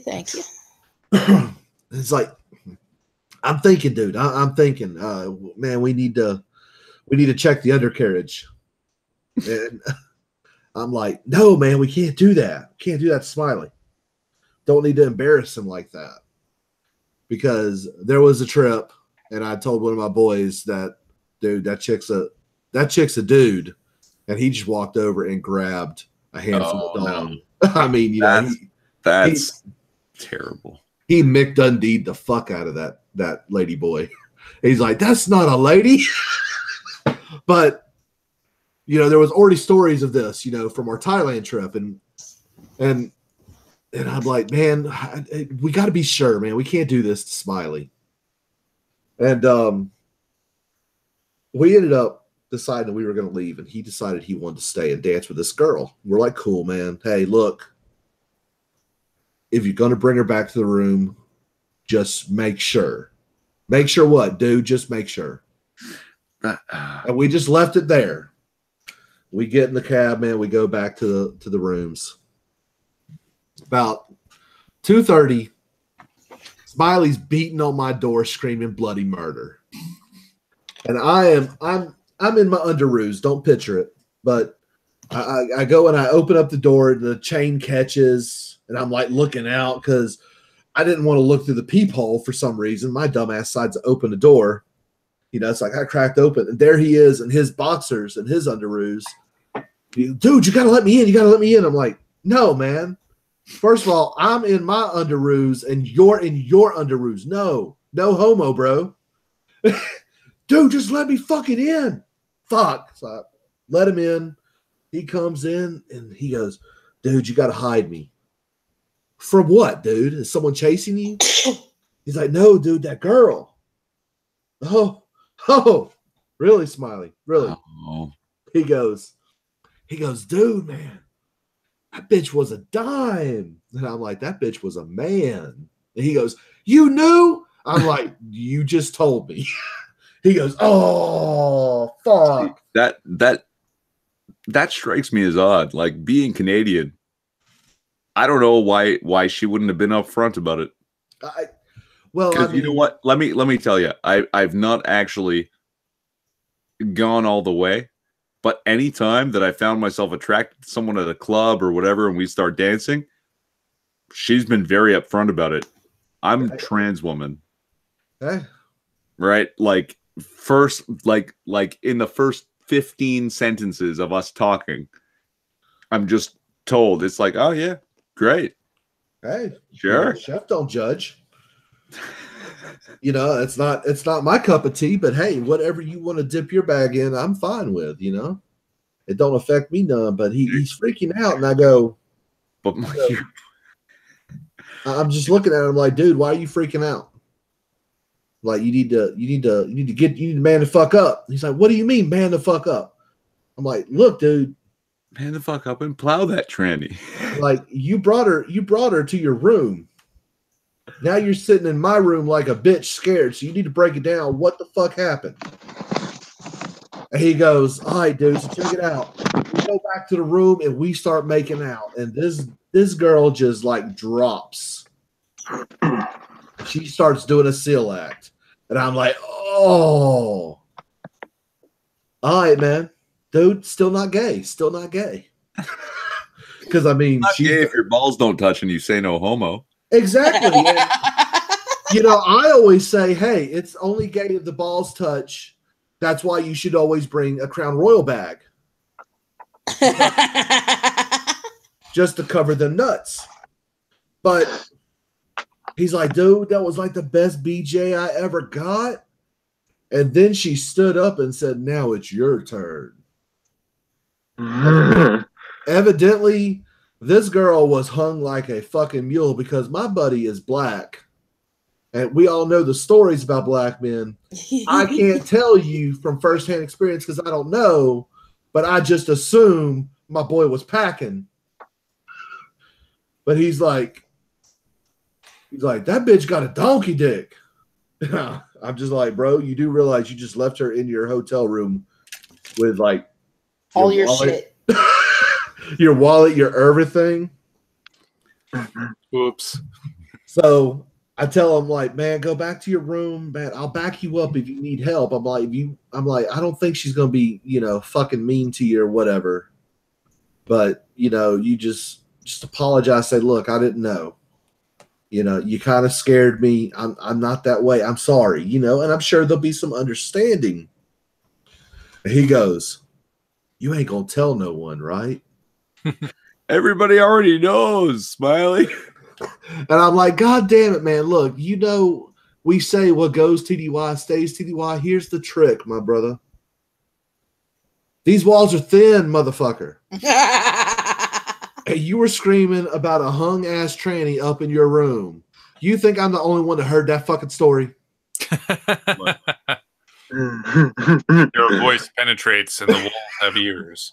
Exactly. And he goes, fuck me. So we spent the rest of the trip doing crowd control, making everyone swear to never give this man's real name or, anything like that. Because we didn't want to damage this man's, because this is the don't ask, don't tell era too. Oh, yeah. Yeah. I mean, I knew many, dude, I had a roommate that was gayer, fabulous. And I just didn't give a fuck. I thought this dude was like all about the pussy, plowing women and shit. And he was upset one day. And I'm like, what's wrong? He's like, my girlfriend broke up with me. I'm like, damn, that's rough. And he showed me a picture of her, air quotes. And I go, damn, he's kind of attractive. I'm like, bro, if I was gay, that'd be my bitch. And he was just amazed. He was like, holy shit. I'm like, look, man, I don't care. Dude, if the man next to you is going to take a bullet for you and fucking murder somebody else for you, I don't give a fuck where he puts his dick. I really don't. And honestly, my rule is just as long as I ain't got to see it or smell it, I'm fine. I mean, no. And that's actually, I find that to be true with guy-girl relationships too. Exactly. Yeah. I mean, I don't want to. I mean, you could be my bro, man. We could bro down. We could drink. We could smoke. We could do all that other shit. But I mean, it takes a special relationship for me to just walk into a room and you're plowing some chick and me just walk by and give you a high five. I mean, that's an extra special relationship, man. We ain't there. Well, something I've always noticed too, this myself, aside from the fact that they're actually gay, you got to understand, once you get past the fact of gay and gay sex, most of the gay guys I know are pretty vanilla, but whereas most of the straight guys I know, a little more twisted. Yeah, there's some fucking degenerates, man. Yeah. I mean, I am a degenerate. I am full-fledged fucking degenerate. When I met my wife, she was like, oh, you think you can handle this? And I just looked at her and I said, we'll see if you can make it through the adjustment phase. I mean, yeah, I'm a fat, doughy son of a bitch, but I mean, I wasn't always fat and doughy. And goddamn, I hate being bored. So, Yeah, there's a little freaky deaky in me. That's okay. I don't judge. You know, you do you, and I'll do everything else. Let me put it this way: no bodily waste, no blood. I'm open to everything else. Like, let's go for it. Hey, I'm okay with limited blood, just as long as we ain't like in tourniquet area. You know. I mean, Yeah, I don't mix blood and sex as a rule. I mean, unless it's like small, like from a scrape or something. But yeah, no bodily fluids other than the sexy ones. Yeah. If she's at her time of the month or whatever, yeah, sure, I don't give a fuck. Right, but like, you're not opening me up. Look, if she ain't scratching scars in your back, you're doing it wrong. I'm just saying. I've had that. That was interesting. Didn't see it coming either. It was like a complete surprise. It's like one moment we're having sex, the next minute, it's like a hot iron going down my back. I'm like, whoa, okay. That's different. That's different. See, that's just like the first time a girl sticks her finger up your asshole, right? You're just like, hey, what's up? Look, all I ask is that you warn me and you lube it. That's it. That's all. All right. Yeah. Irv, you gotta understand about Irv. Irv is like Quagmire in the episode of Family Guy where he answers the door dressed in the baby outfit and there's the guy going past in the tractor and it's all sorts of weird, bizarre sex shit going on in the back. That's Irv. Yeah. That's our Irv. Hey man, chef don't judge, baby. You know, I might be that. Irving's also willing to wear a what was it, slingshot thong, and I'm gonna put a butt plug in it connected to I'm gonna make a ponytail for it. Okay. There's only so many times that I can agree to this. Okay. All right. No, I haven't added anything since the last time. It's the same thing. But we need a target to help you out. All right. And if that target is achieved, then I will do it. But I'm not going to do it for no good fucking reason. Okay. Hey, Scooby. This is true. I'll do it in my private life. Don't get me wrong. But I'm not going to do it live on fucking camera. Christ. Check your DMs on Discord. Alrighty. If I make it for you, and you don't want to show it on air, that's fine. All I ask is send me a picture.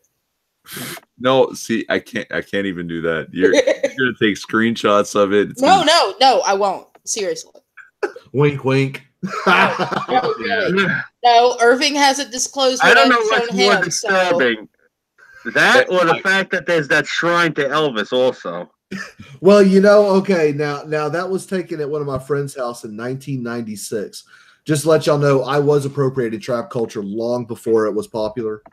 I shared Scooby can DM y'all that it's a picture of me at like age 18. Fucking, it's disturbing, but yes, big Elvis fan. I am from Mississippi, and Elvis was from Mississippi. I mean, very cool. Very cool. I like the king. But I mean, in your story, you mentioned this chick was like Blair White passable. Oh yeah. And I love Scooby's reaction to this because, dude, just take one good look at this girl. Christ, I don't care if she has a fucking dick. I don't care if her dick is bigger than mine. I really don't give a shit. Look at this woman. That is a sexy fucking woman. Irv, I swear, if you came to my neighborhood, I think Father Doyle would have a heart attack after having a conversation with you.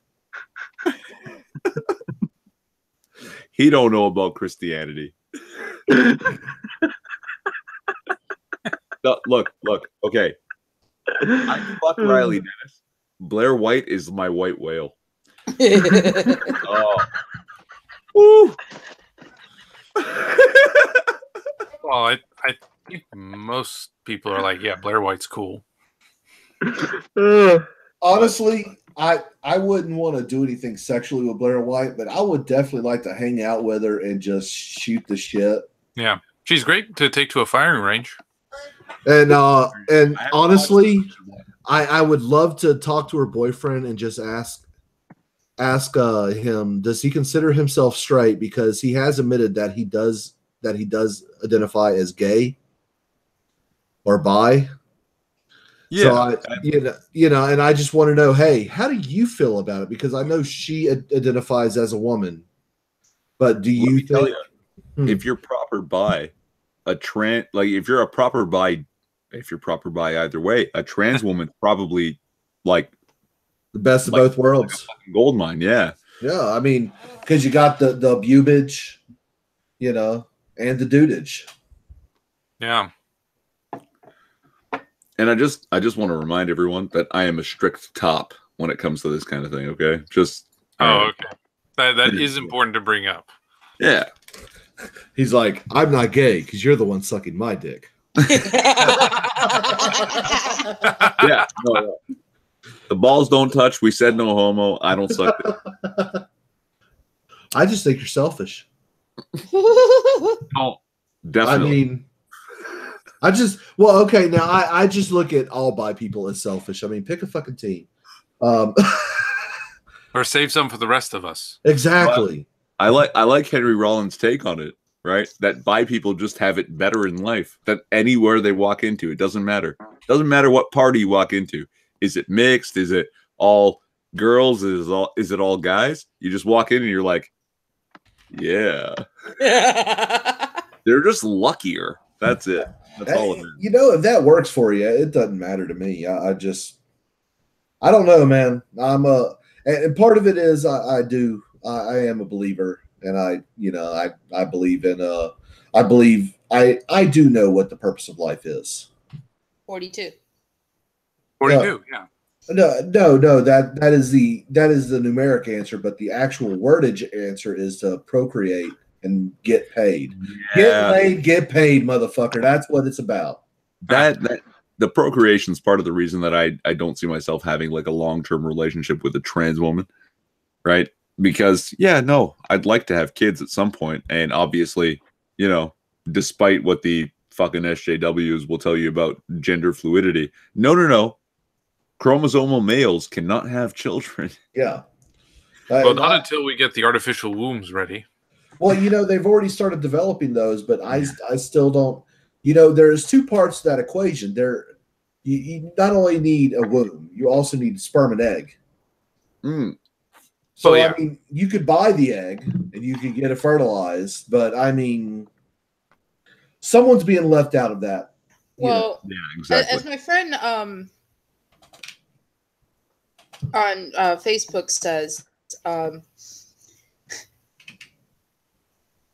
being gay doesn't mean you're sterile. He says, give me a cup and an ovulating lesbian, and I'll make a football team.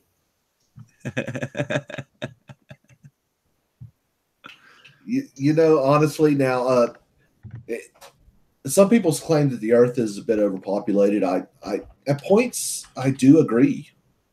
So maybe the rising amount of homosexuality isn't just about acceptance, but maybe it's an evolutionary thing to help limit population. That's what I've also been telling people is that we have like somewhere near 7 billion people on the planet. About 7.5. Okay, and a large amount of that is in Asia. Well, okay, now I don't believe in euthanasia. I believe that we should actually firebomb Asia and take care of all the youth. Euthanasia, the actual suicide of terminally ill people. No, I don't believe in suicide. I believe someone should give a mercy killing. Also, once you get past the Dr. age, Kevorkian was doing a good thing. Actually, no, I didn't appreciate Dr. Kevorkian, and the reason why is because he would actually force the people to do it themselves. Suicide is a cardinal sin. You can't ask for forgiveness for it. I'm a believer. Oh, you're one of those. Okay. I am, dude. If you're not, that's cool. I don't, No, I don't get me proselytize. I'm Christian to a degree, right? But I also understand that there are certain things that we just cannot cure, and living your life for the next 3 to 10 years in nothing more than pain and letting your family watch that happen, like shit like that. Like, it's like, okay, you know what? Maybe they find a miraculous cure in that time. But guy, if you got to go, you got to go. Well, and that's why I believe in mercy killings. Honestly, if if someone I loved came up to me and they were terminally ill and they were like, I can't take this anymore. Yeah. I want to kill myself. I would take that upon myself and take them out. I would try to do it as humanely and okay. So as possible. you're circumventing the cardinal. Yes. By doing it, and then you can ask forgiveness later, and they don't have to have it on them. Okay. Yes, because it's an act of love. I mean, I have no problem with. I get that too. People got to die, and if they have to, if I have to help them get there, I'm okay with that. You know, I mean, that sounds kind of gruesome, kind of mean at times. I mean, but that's what I did for a living. You know, it's not like, oh, I was going around just killing people randomly. No, they earned their death. You know, they opposed the United States. You know, fuck you. We will hunt you down and we will kill you and your goat fucking ways. Well, what I was trying to say is, you know, the rising, you know, gay lesbian population, or even the people that, you know, claim to be asexual, you know, they just have no interest in actual sex. That's nature's course. You know, it's nature saying, okay, there's too many of you fucking pink apes running around here. Let's get rid of you. And I could see that. I mean, I do kind of believe that.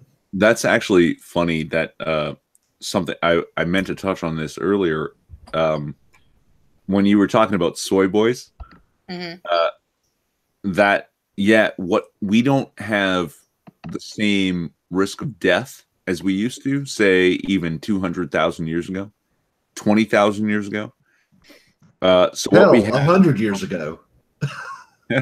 Well, sure, but I mean, let's go to the extreme. That 20,000 years ago, it was probably more like 60% of males didn't make it to 30.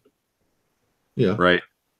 And we would at that point still very much protect our women, and they would survive most of their childbearing years if they didn't die in childbirth. But men, that like tribes at the time could survive with 4 males and 20 females, as long as you had about 20 versus 4, like a 5-to-1 kind of thing going on. Your tribe could survive healthily. Just to keep from the 3-eyed children being born, right? Yeah. And now we have like, what is it? 55% female, 45% male in the West. In the West, yes, but worldwide, you actually have about a 2-to-1 women to men ratio. Really?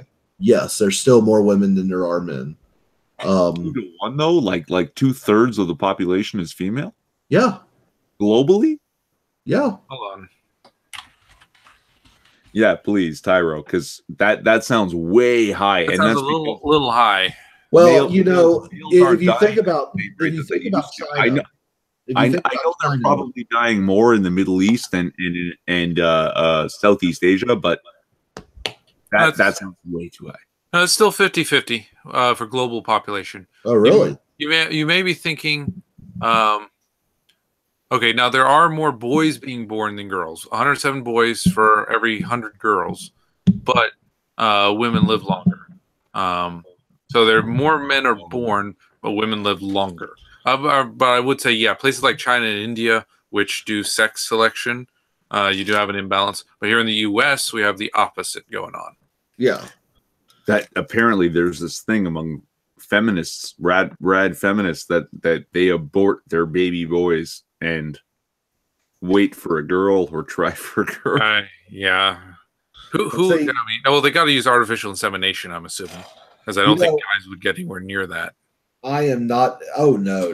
There's people desperate enough to hit that rad fem. Even the Amazons were selective, but they didn't kill the baby boys. They literally took them to the village of men.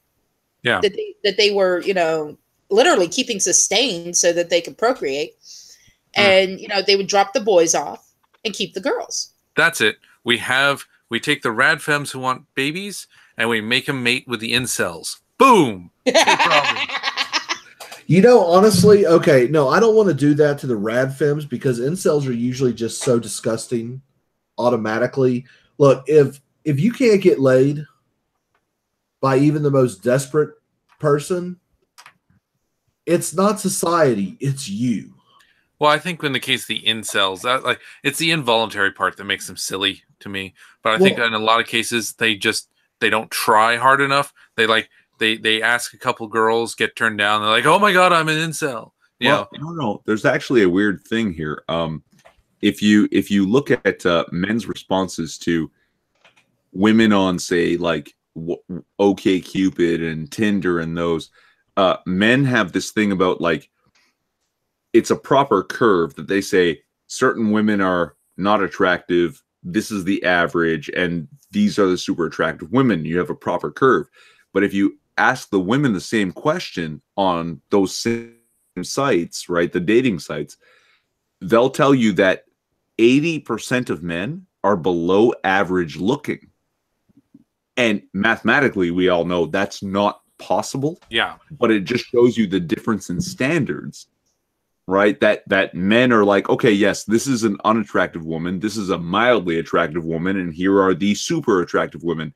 And basically for women, if you're not a 9 or a 10, you're unattractive. And you have this slope instead of a proper curve. Yeah, it's a Poisson distribution rather than a normal curve. Yeah.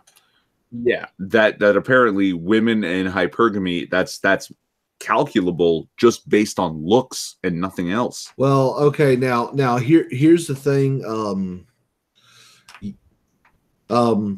I have a face for radio. I do not find myself to be that attractive. Now, if I'm in shape, I'm quite vain, admittedly.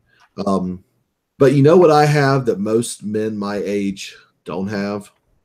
Money. I have a job, I can live on my own, and I don't have any children for baby mama drama. Oh, there you go. So I'm a catch. I mean, in the South, if I can't get laid in the South, I can't get laid anywhere. Because most of those girls are, hell, Tara's in Florida. I mean, she could tell you there's some pretty horny moms down there, just looking for someone that can help take care of them and their babies. Yeah, I know. I live with one. Oh, there you go. But I mean, really, it's truly all about who you are as a person. Yeah, women have these high expectations on looks, and it's because we've allowed women to put that pussy on a pedestal. This is why we should bring back arranged marriage. No. I'm kidding a little bit. You need to actually have the balls to tell a woman that's all you got. Not every time you get laid is going to be the best time. Well, hey, for any incels out there, all right, especially in the West, all you have to do is remind them that women outnumber men by 10% in the West, which means that by necessity, 20% of all women are going to die alone. So if they don't date you, they might end up dating no one. Or a lot of cats. Yeah, no, tons of cats or dick. What do you want, lady? Or they'll Fuck the cats. I'm going to be the crazy dog lady. Yeah.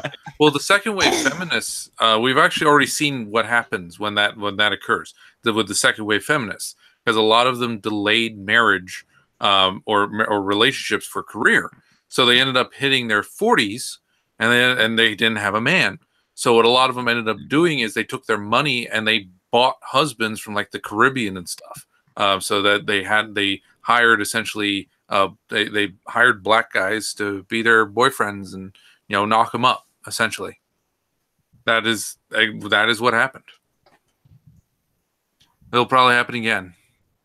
Only I bet you next time it'll be probably like Middle Eastern guys.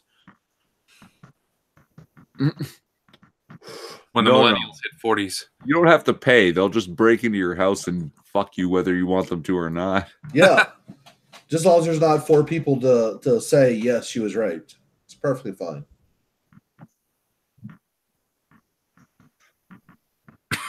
Damn, Scooby, what you doing? Cutting up some coke, man?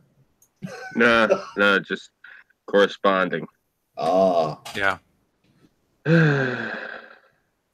What's wrong, Scoob?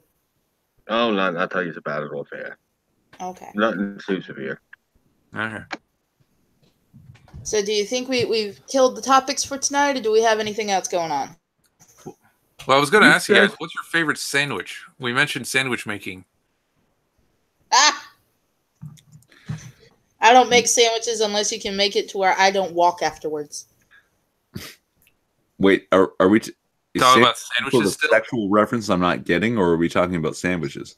look, man. Like- If you're gonna tell a woman to shut the fuck up and make me a sandwich, you better beat that shit down. Yeah. Beat it proper. Yeah. Look, I'm Or vanilla. are we talking like a sandwich so amazing that it knocks you on your ass when you bite into it? Because I'm down for that. I am totally fine with eating a sandwich that is amazing. Like, Hey, okay. If you want to make the perfect sandwich for me, okay, you're gonna have to have some pastrami and corned beef. Hmm. And Pretty it, good. it best be pressed. now, Okay? what kind of pastrami though? There's a few types. I'm not talking about none of that manufactured press bullshit you get in the little packets for like 50 cents at the grocery store. No, I'm talking about deli level good. That's the only way I buy meat. Sandwich Yeah. meat. Yeah, I go to the deli. Deli level, yeah. I'm not looking at no Carl Budding bullshit. I want some real, Budding's not bad for packaged, okay? No, it's Like- not bad, but I mean, if you want to make an amazing sandwich, Yeah.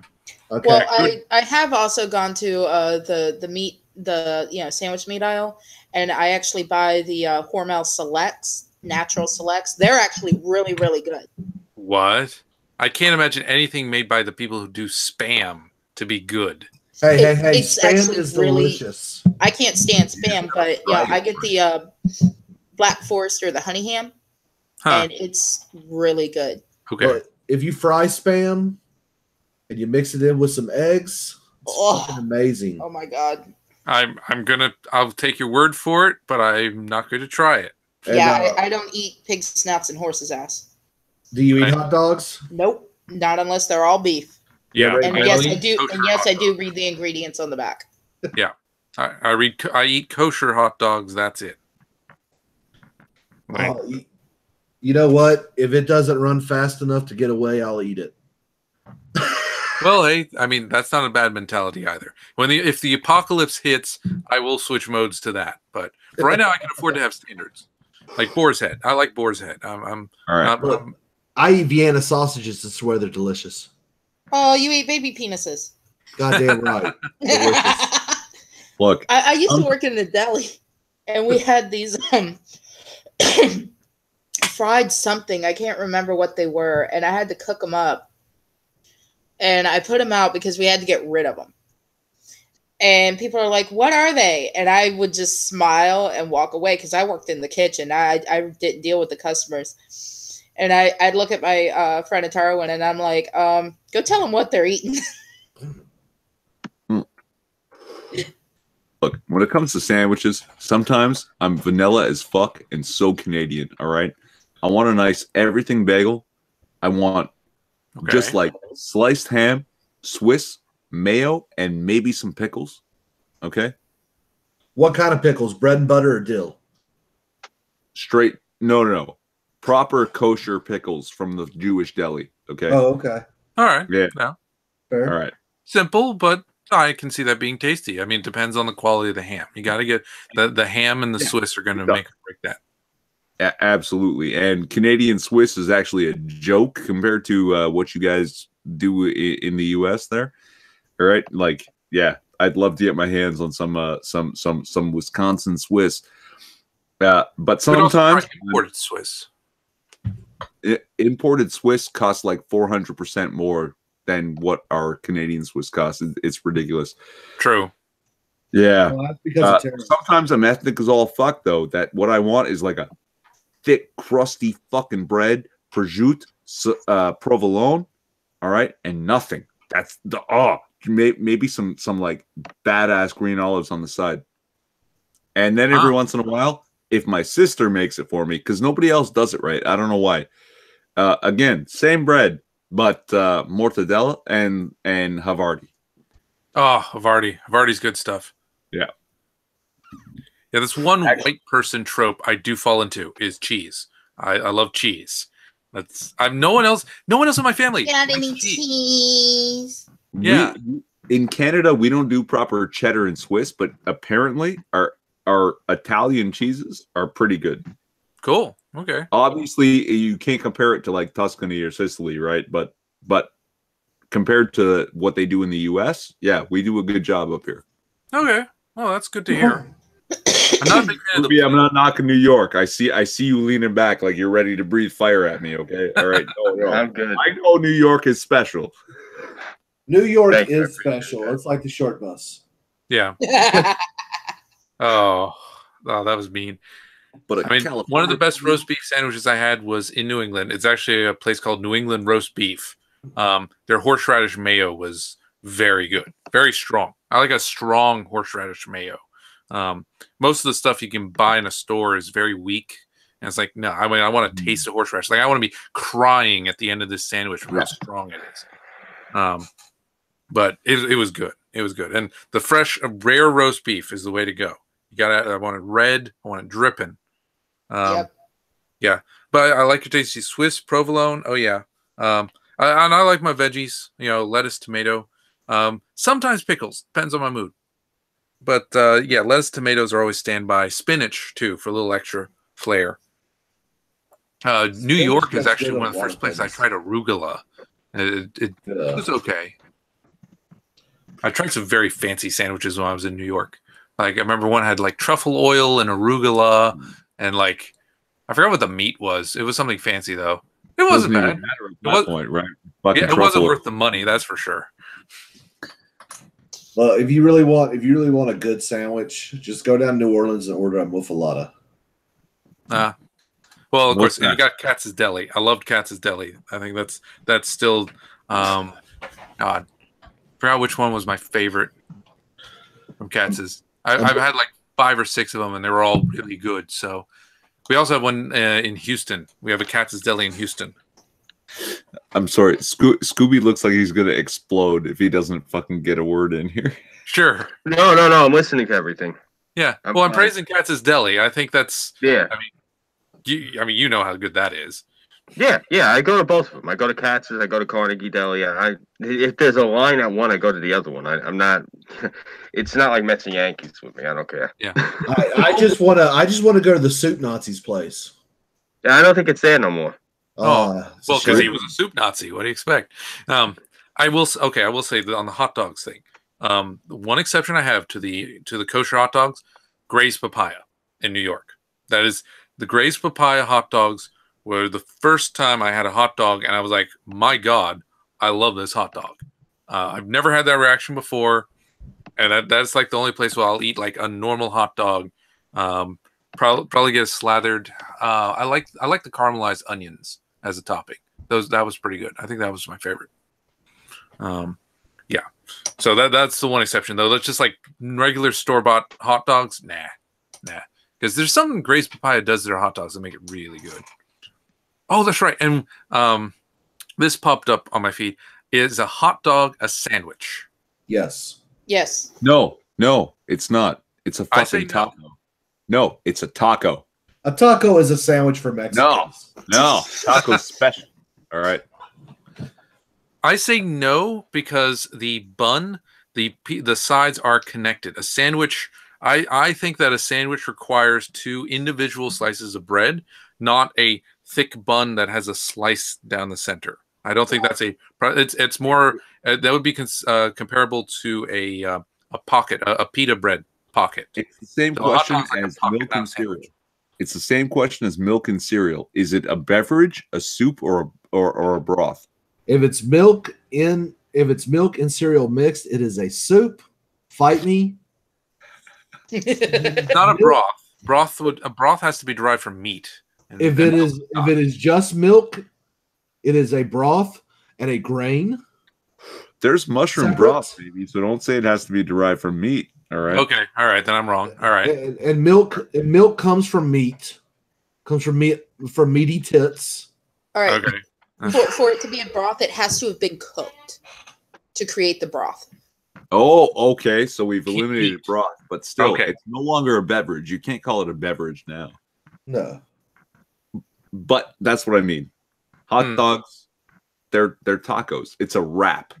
It's not a proper sandwich. Well, if you're gonna say something like that, it's a sub then, because that's the way subs are made. Yeah, subs are, and they call them sub sandwiches, and I think that's a great misnomer. Well, no. Sub actually requires a specific type of bread. Because like where I grew up, if you want a po' boy, a lot of people call a po' boy a sub. Yeah. That's fucking wrong. A po' boy has to have French bread. If it doesn't have French bread, it's not a fucking po' boy. And all po' boys are served open faced. And they're fucking delicious. You can fight me on that too.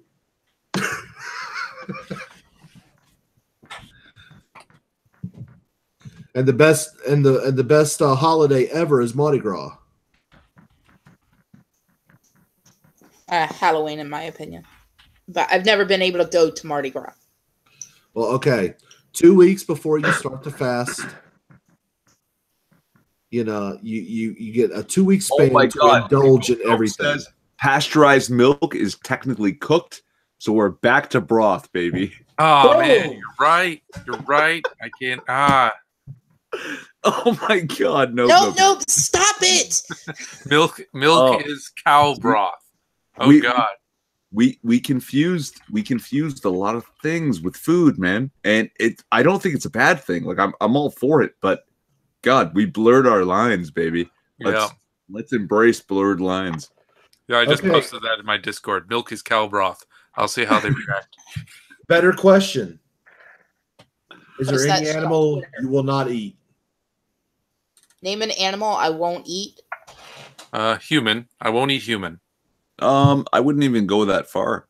You know? Dog. Like, I mean, in general, I wouldn't buy people meat to sustain myself, but guy, if we all ended up in an alive situation, first one to go is the first one eaten. I'm sorry.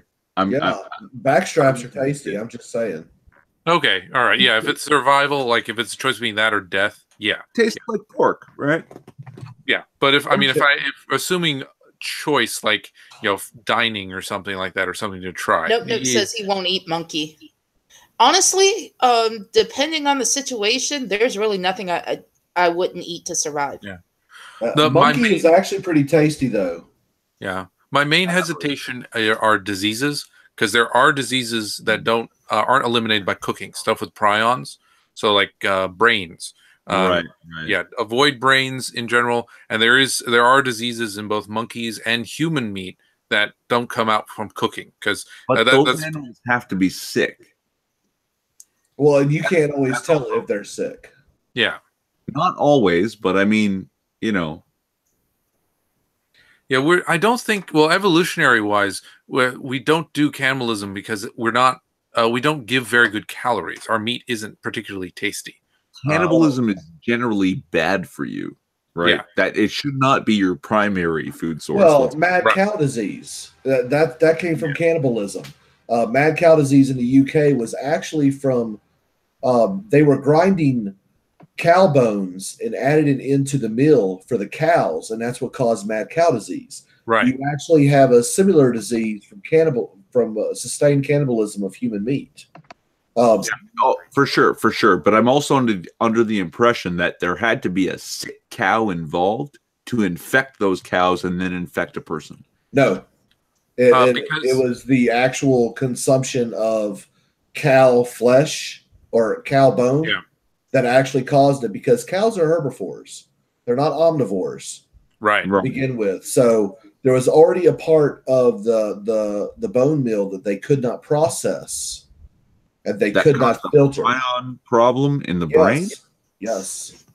Yeah, well, prions are just protein buildup. That's why if you cook the brain, it doesn't make it go away, because the prions aren't alive. They're just like protein arrangements, essentially, that clog stuff up. Okay, but somehow they're able to cause it.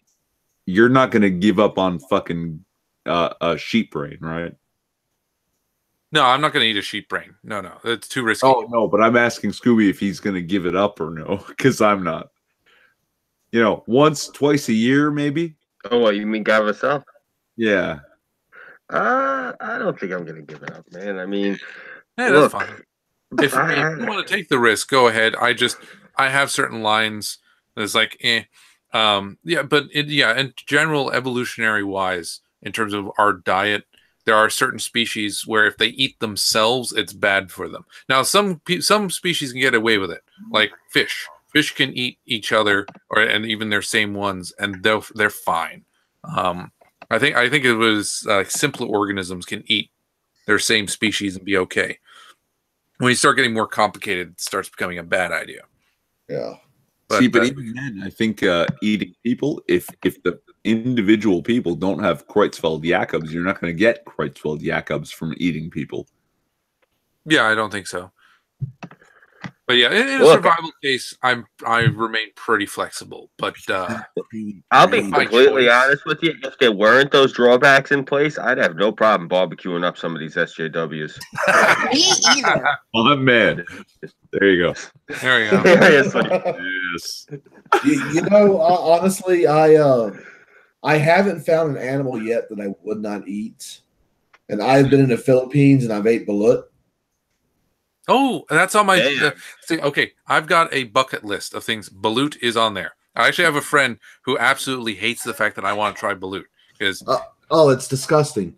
I honestly did it on a $400 bet. Yeah, you pay me $400 and I will eat a complete, 12-day-old boiled duck egg and hold it down for 5 minutes. Well, how did it taste though? Crunchy and disgusting. Well, crunchy part I expect, but honestly, the taste itself isn't bad. It's the smell you have to get past. Smell? Yeah, like dragon fruit, right? Yeah, it fucking reeks, man. It is not a pleasant smell. Is it worse than stinky tofu? Oh yeah. Oh, okay. Wow. Yeah, it's a lot worse. There's actually there's a place by me that serves it. If you don't got to go to the Philippines, you can just come to New York. Okay, because darn, I wish I knew that when I was there. I would have tried one. Honestly, any place where you have a large Filipino population, you can usually go to their supermarkets and they'll actually sell balut. It's very disheartening when you go and crack the egg and you see the black everything and the pin feathers and it's pretty rough. But you just pop the whole thing in your mouth, right? I mean, is it like no, it's usually a little too big just to pop the whole thing in your mouth there, champ. You gotta take bites. Yeah. Okay. And I mean, and I'll tell you this, going head first is usually the better way to go. I'll agree with that. But the feet are still no joke. All right. Yeah. I've eaten all kinds of crazy shit, man. we went from brains to fertilized bird eggs, and now this is going to sound a little vanilla. Nope is frying halibut and venison burger in the same pan, and apparently it turned out fucking beautifully. Ooh, way to be, Nope. Yeah, I could. The halibut would absorb the flavor molecules from the venison, so that would give you some very flavorful halibut. Right there. I'm still waiting for my roommate's uncle to bring us some fucking venison so I can make venison stew. I had moose stew at my buddy's wedding. Best thing I ever ate in my life. Have you had bear? No, actually. Bear is delicious. It's a bit gamey. You gotta stew it though, right? Yeah. I imagine it's pretty gamey and stringy if you don't properly stew it. Well, what you do is you crust it up with some used coffee grounds and soak it in milk overnight, and that takes a lot of the game out of it. Oh, okay. And it actually helps. A stink problem. Oh yeah, it smells too. For sure. For sure. Predators smell poorly. You want to cook it slowly over a long period of time because there's actually a lot of fat in the meat. Yeah, Right. you want that to soak up. You want to broth that shit, right? Yeah, That's stewing. That's yeah. Crocking or stewing, right? yeah. Hmm. It's definitely the way to go. But you wanna like put some used coffee grounds on them overnight, and so do that with a combination of buttermilk, and it helps pull out some of that gamey taste. Because I'm not a big fan of a real gamey meat. That doesn't bother me so much as long as it's as long as I'm not chewing it fucking 45 times just to get it down. Oh yeah. And like when I go deer hunting, if it bolts more than 6 feet after I've shot it, I normally won't eat it because the adrenaline has gotten into the meat already. I'll give the meat away because I don't like when the adrenaline gets into the meat, it actually causes more of a gamey flavor, and that's just me. I used to only bow hunt, which to get a good kill shot with a bow is not easy to do. So I would spend most times not taking a shot just because I'd want to avoid that taste. Wow. Oh, hey, that takes a lot of skill, dude. I'm impressed. Yeah, that's wow. Mad respect here. Yeah, I grew up around that stuff. I mean, nice. Yeah, that's one skill I wish I had. One of these days, I'm going to try my hand maybe because we got pig hunting down here. I might try that. Where are you? Just general. Texas. Texas. Okay. If you're going to go pig hunting, if you're going to go boar hunting, you do not want to use a bow. Oh, God, no. You use a 50 cal. And even no, I'm joking a little bit. You use a helicopter and a 50 cal, and then it's an even match. You don't have the advantage. I actually there was boars out on the barrier islands off the coast of Mississippi. They put them out there for refuge, and they started to overpopulate. So they opened up a season. You could have like 2 or 3 people on the island at a time because these islands were only like maybe a mile long. So you'd go out there in parties of 2, and you'd go hunting for a boar. I was shooting a 30-06. I shot one. I hit him in the skull. It deflected, and he treed us. So yeah, if it wasn't for my 40 cal sidearm and me just getting a good shot at the lungs from up a tree, we probably would have been stuck there for a little bit. Yeah, that's what I mean. Like, yeah, helicopters are not uncalled for when hunting those suckers.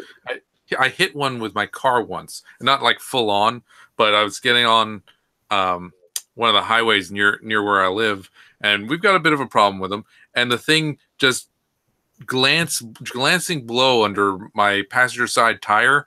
I had to take that thing in the shop. It threw my alignment off with like one like glancing blow. Those suckers are tough. They're like made of rock. And they're mean as shit. Yeah. And they call them razor tusk for a reason, right? That they'll fucking slice you open. Well, they call them razorbacks, but yeah, their tusks are they'll gut you. Oh yeah. And if you have never smelled anything worse than if you accidentally nick the bowel while cleaning the damn thing. Oh. Yeah, but afterwards, whatever you get, you fry that shit up. That's probably the best smell in the world. Oh yeah. I actually last boar we killed, I actually had a friend that could do cold curing. So we actually made bacon out of it and everything. Nice. And that is a sketchy thing to do because if you don't keep it at just the right temperature for so long, so many diseases will build up. And it's not it's a cold cure for bacon. Right. Like different beers. I talked to you about proper curing techniques, cold and hot curing, smoking, whatnot. Yeah, like I want to do the vet on here because he knows about that stuff. Yeah, veteran. I had sent him a link. But we should have that kind of conversation because I'd love to learn about that. Yeah. Let's see, like I want to get into making draughts, but they're like the hardest to make. And they take so long to make. Where like a pale ale, 5 days. It's nothing. Well, I mean, we could just have a beer stream too. Basic knowledge of beer. Yeah. You know the difference. Like, there's basically two kinds, right? Oh, there's multiple kinds. There's about No, there's basically two, and then you have variations of ales. Yeah. Ladies and gentlemen, I have to hop out. It's 1:45 by me, and I got to get up in 2 hours to take her to work. So, yeah. Enjoy your evening. Thank you for inviting me, Scooby. Yeah. No problem. Thanks for coming on. Good night, man. guys. Take care. Good night, Scooby. Peace out, man. Hail Sigmar. Yep. Be good, guys. Or you hit me up tomorrow. I'll be around. Right on. All right, laters. You know what? He's actually got a point, man. It's almost 1 a.m. where I'm at. Yeah. Here in the Grand All right, well, All right, yeah, let's wrap this up. Yeah. So we'll start with Sparky. Show your shit. Yeah, you can always follow me on Twitter at Aircraft Sparky. Also, I do a show every Tuesday night. We're calling it the Tuesday Reject Stream, and that happens at 9 p.m. Central Standard Time. And it is where myself, my co-host Fluffy, who happens to be my hetero life mate, and my angry co-host Kieran Halcyon, where we take a piss out of shit and talk about the news. This week's guest will be Scooby. Yes, Scooby will be my my guest of honor. Hopefully, he got his comedy chops up, because otherwise, we'll just have to make fun of him. But it's going to be fun. I'm looking forward to it. And of course, you can find that just by going to YouTube and typing in Aircraft Sparky, one word. It'll take you right to me. All right, Irving. I'm Irving Twin, the angry drunk Canadian. Apparently, the British know of me and have built a monument in my honor. Yeah. I also have a YouTube channel, the Angry Drunk Canadian, and I just put out a video a couple days ago about the problems in Toronto regarding the mass illegal immigration from the U.S. of all places, and how that's going to affect our homeless population. So, yeah. Also, I just scream into the abyss about everything that's wrong with my country and sometimes the world. And these fine people let me on their streams every once in a while, so much appreciated. Thank you, Tara. Not a problem. Cheers, all. Tyro. My name is Tyro in Kuwait. I have a YouTube channel. I'm 4 away from 100 on subscribers, so please subscribe to me and help me overcome that barrier. You can also see me. I'm working with Lo-Fi on a new show called Moonifest Destiny. That should be premiering hopefully within the next week or so. We're hoping to get that done. Let's see. Oh, and I also have a Discord for it, which is in the chat on the side. So feel free to join. Let's see. And yeah, you can also catch me on a whole bunch of streams, such as here, and sometimes I'm on the Cunt stream, and sometimes I'm on Trippy, and it depends how I'm bouncing around. All right. And I am Tara Sin, your favorite cyber bitch. I am trying to get Burnside to work on my eagle video, the one that I took a video of several months ago about an eagle that got rescued out of the Gulf of Mexico. Burnside and I are also working on an old-time radio show to do here on YouTube. It's all about the DC universe, the DC villains mainly, and how we fuck over the heroes. And you can always catch me here on Chaos120 on Wednesdays, especially if Burnside like dips out like he did tonight. Him and I co-host Wednesday nights together. And I think that's it. So everyone have a good night. And don't do anything I wouldn't do. And that's very little stuff. Yep. Good night, all. Night.